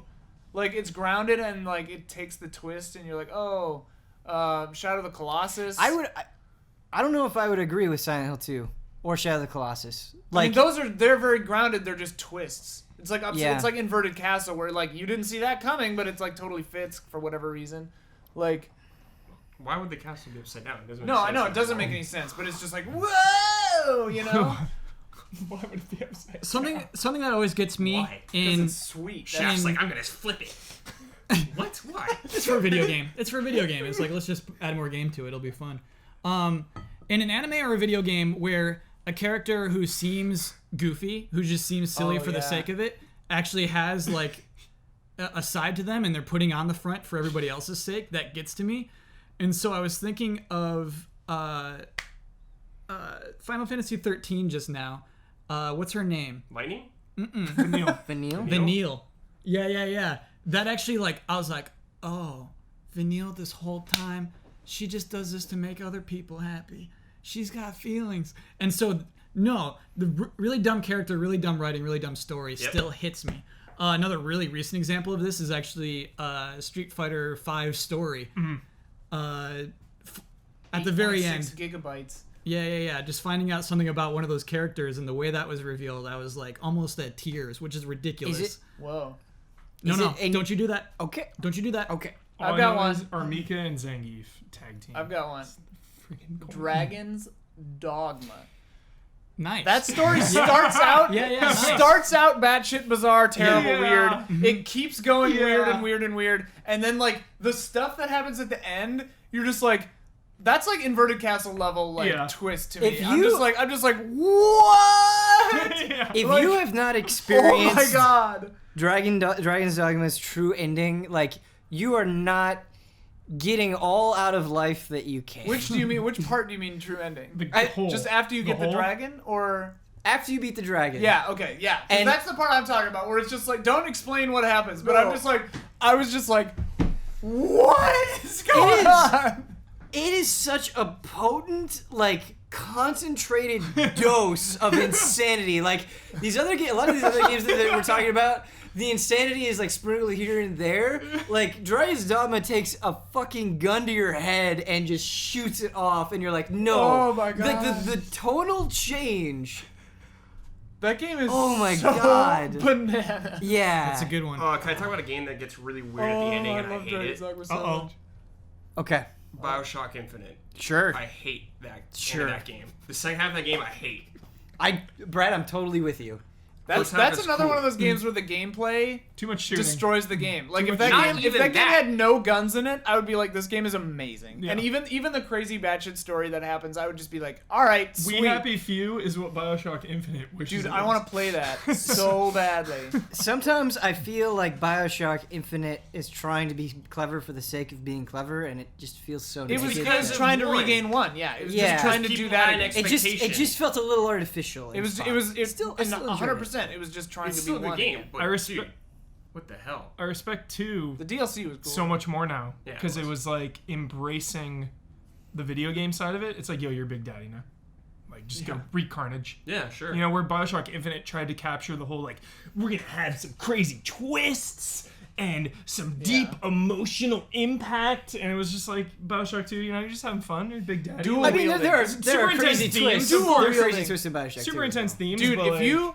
But my favorite moment in Bioshock 2 came from it's just a moment in the game, but I was following the ARG before the game. The character... It's been long enough. The character that you are in the ARG... Hold on, no. They're doing, the the re-release. they're doing the collection, re-release. Yeah. Well, I don't know if they're going to do the ARG again, but like... There was an ARG? The ARG paid off in a really kind of depressing way in the game. It was cool. Cool. That was cool. Cool. Do you know what else is cool? We're gonna wrap up this show. Because I want to remark on these cans. So Coke Coke has this. Damn it, Cuber. They have like this weird dumb initiative where they're just like, let's put lyrics about that from songs everybody loves on our cans. Ben's is Summertime. Now, good song, right? Stupid lyrics. What song That's not good lyrics. You don't put that next to your yearbook photo. And so it just makes me really mad. It's just pandering. Kyle, It's Coke pandering. Just like, aren't times I good? don't know. but What? drinking that in the summer has an impact. But like, I read It's giving what me I the like summer, about you, like hot and I have weather, that song in my head. hot weather, chugging that summertime. Just Oh my God. I'm That on just top made me of the more world. miserable. What I like about you. Thank Like, you. I look at that and I get the song in my head. Thank you to everyone who wrote in. You can, if you want to email us and ask us a question and watch us yell over each other during the email section, the email address is askeasyallies@gmail.com. If you want more of Easy Allies, if you want more of these crazy cats, you can find us over at easyallies.com. What is this? I was just curious. No Sonic? Oh, we didn't talk about Sonic. Oh my god! Sonic! The meta. No Sonic, The man? giant meta troll. We're ripping this show back open. I think you're on the Easy Eyes podcast. We'll get you to talk about Sonic this week. No, that's gonna be I wanna a talk completely about different Sonic. vibe. It'll than definitely right a way now. different vibe. Sonic Mania. I missed I this. hope Yeah, I'm but you not gotta longer. sit down. You gotta sit down. I missed the game. I saw I 10 respect minutes the of the hype. concert and I was like, what is actually happening? Dude, Sonic Mania. All right, let's talk about Sonic Mania. I we feel go. like we gotta do this. Bonus. Yeah. So you were Overtime. hyped through the roof, Yes. and I'm just like, eh. I think, okay. Sonic, one of those games that has struggled to survive the times. No. I would Yes. say it has died. It has. Yeah. Well, It has not survived. Kyle, It has come back over and over again, despite being terrible. there have been a few good Sonic games here and there, okay? Even, what's the one you love? Don't Unleashed? you dare say Unleashed. Unleashed is Heck yeah, it's a good game. I'm with you on it. I stand by Unleashed it. is a fine game.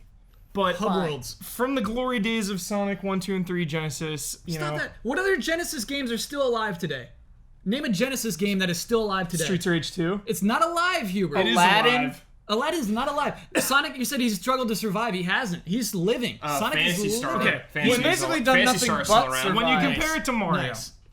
and I'm gonna compare it to Mario, okay? Okay. They were All right, as fair big enough. as each other at a time. Sure. Sonic enough. Mania is a way to capture that classic Sonic feel in today's time. And that is what, I don't have a problem with Sonic being a small, downloadable, retro style game. And I think that is a perfect fit so for what? Sonic the I missed Hedgehog. what Sonic Mania Sonic is. Mania Explain is it. remixing all of the old Sonic 1, 2, 3, Sonic CD, and Sonic and Knuckles games into kind of a remixed reimagining. There's new levels. Yeah, new I'm levels. hyped for that. It looks great. There's new skills, If- new zones. If the motion feels right, Sonic 4's It looked- motion That's what I was gonna say. it looked Big garbage. It looks different. The controls sprites. were It's awful. it's- No, but Sprites. I mean, It's sprites. you look at this and you couldn't distinguish it from an old Sonic game. Exactly. It looks Oh, okay. exactly Then I'm like an Sonic old stoked. game. 4 I could struggled. not be more hyped for that. Yeah, Sonic 4 struggled because it was like trying to go all Sonic vertical and and Knuckles, everything. dude. Yeah. You It know- looks. Here's my Mwah. thing. Here's my thing, Huber. Yeah. It's gonna be a feel good time. Yeah. I think you're gonna play it and you're just gonna control one and you're like, yeah, Sonic did used to be really cool, and then you're gonna be like, all right, time to move on. That's fine. And there's nothing That's what you inherent. need. There's nothing inherently wrong with that. But I don't think it's gonna. I don't necessarily think it is going to increase my love of Sonic. It is going to remind me of the greatness of Sonic, and I think that's a totally different thing. And there's nothing wrong with that. I'm not lambasting this play. game for existing, but talking about Mario, I feel like a lot of times, even when Mario reaches back to the past, it does so in a new way, Of in a course. way that feels different, Evolved. but good. Yeah. Ba, ba, ba-dum, dum, dum, dum, dum, dum, dum, dum. And not everybody loves that, but I think New Super Mario Brothers was successful for a reason. Whether True, you true, like it or fair not, enough. I thought you were doing whether you Sonic. like it or not, I thought you were I'd Chemical like Zone or whatever. that was it's hard to look at New Super Mario Bros. And say this was not a success. And I feel like whether they were good or bad, whether you like them or not, I feel like Sonic used to feel that way. I remember playing Sonic Adventures like, man, this is fucking going for something. Yes. And even like like a Sonic 3D Blast, which is not a great game, or even a Sonic CD, like just crammed with ideas. It's like, well, we're actually just going back to the past and like making this good again. And maybe they have to do this to reach that next step. I don't know, but You gotta do No, something. here's why. No, We have good news for you, though. Yeah. Sonic Team has your back. Exactly. No, they don't. That is why. They that got is your back. That they is the don't. beauty of Sonic Mania is that it is coupled with the so-called evolution Yes. of the Sonic franchise. Yes. Gears of Sonic. I'm very lukewarm about this. Here's where my Sonic cynicism shouldn't is be coming super edgy. Yeah, what is this I know one? Bossman was pissed when he saw another Sonic. Where's the context here? No, this is Wait, taking another Hedgehog? taking the Sonic Generations idea. You've got old classic Sonic Yep. and future Sonic, and in Sonic Generations, you would have modern Sonic stages that would play like you would expect 3D Sonic stages to play, and you'd have old school Sonic stages. Generations is cool. Everybody points at Sonic Generations. They're like, "This is a great game. This is It is. awesome." I hate it. Really? I played through all of it, Wow. and I thought it controlled like garbage. I didn't Okay. think the levels were well designed. I felt like it. There were a lot of moments, especially when I was fighting boss fights, where I'm like, "No, this feels like it is mimicking those old styles without really exciting me like those old." It was a styles. 7. I did not like. Just like Sonic Unleashed. Yeah. Couple 7s. Like Sonic Unleashed is a 9.3. Sonic hasn't given me a 10 since Dreamcast. When Sonic maybe not Adventures everything. first came out, running with Shamu the whale, running on that water. Wait, is that was it named It's not Shamu? no, no, Oh, okay. But that stage, like seeing that in a video game store was Seeing screenshots of that. jaw to the floor. Yes. Jaw dropping. It felt like Sega was reaching for the moon, Yeah. and now it just feels like They're reaching for the moon, Ben. They're This new struggling. game. They're struggling from air. Okay. They're dog All right. paddling. I'm just poo-pooing on it. I think I'm being overly cynical. Like sell me on it. You Like, get me have excited. plenty of reason to be cynical though Yeah. about these. Yeah, there's no problem with it, Ben. If you're following history, I think And Kyle because- disagrees. I think you've got hope. I want to hear the hope. I think Mania could be a sick game. Mania looks sick. I don't have a lot of hope for the new game. What's Me the other neither. one called? No name yet. Every No. game, every Sonic game, when they show the new Sonic game, they just show like Sonic, and that's it. But then later on, we start seeing stuff with his dumb little friends in it Yeah. that no one cares about. Who is this idiot? Who's this crocodile right here? And it just gets even more off the rails every time. Yeah, it looks way too edgy. Like, Sonic should be a good time, jolly. Like, you save the Eggman darkness for maybe the end. I mean, this looked like earth-shattering, Cataclysmic world- event. cataclysmic dude. apocalypse. No, because that's I mean, what's I'm happening. open to it, but That's what's happening. It says when the world needs a hero, and it's just dark. It's like where we are right now. It's like we need Sonic the Hedgehog right bring now. it back from the We depths. need Sonic in this world. Wish him back. This Yeah. is not the first time Sonic has gone after this. Like Sonic 06 has a lot of like destroyed cities, apocalyptic vibe. And it hasn't we need a worked out in hero. the past. That's why Shadow Yeah. did like the same Can you thing. save the animals? that's where I'm coming from. That Can you save the animals? like, I don't have a problem with games being Man, dark. It's unknown. It's unknown I yet. desperately want Sonic to be good. I want it to be great. It's gonna be again. so but good. I'm always worried. Cautious. You know, Kyle, in spite of the years of abuse, you are so on board. Yeah. But What about Sonic consider Mania? the source. Oh no, see, I don't even like Sonic Generations. I'm not into wow. it. Yeah. I really do like Sonic Unleashed in particular because Yeah. it's This is a man who actively embraces trash, though. Because there's yeah. progression. Like, let's There's just... progression. There's a world. I know it. There's a world. There's context. Side quests. It's got context the entire time. Heck yeah. No I would ludicrous love to watch you Sonic stream has Sonic side Unleashed quests. again. I like Unleashed. Does it? Sonic 06? I never played it. Yeah. Oh no. I never played it. The one that I haven't played that I've always heard amazing things about is I Colors. never played Colors. I've not played Colors. Colors is okay. So that is Was a it missing amazing? link. Is it actually amazing? They're all seven. All three of those games are like good sevens. Where when I'm done, I'm like, okay, cool. Because when people say amazing Sonic game, I think Yeah. a 7, which is fine, I guess. Yeah.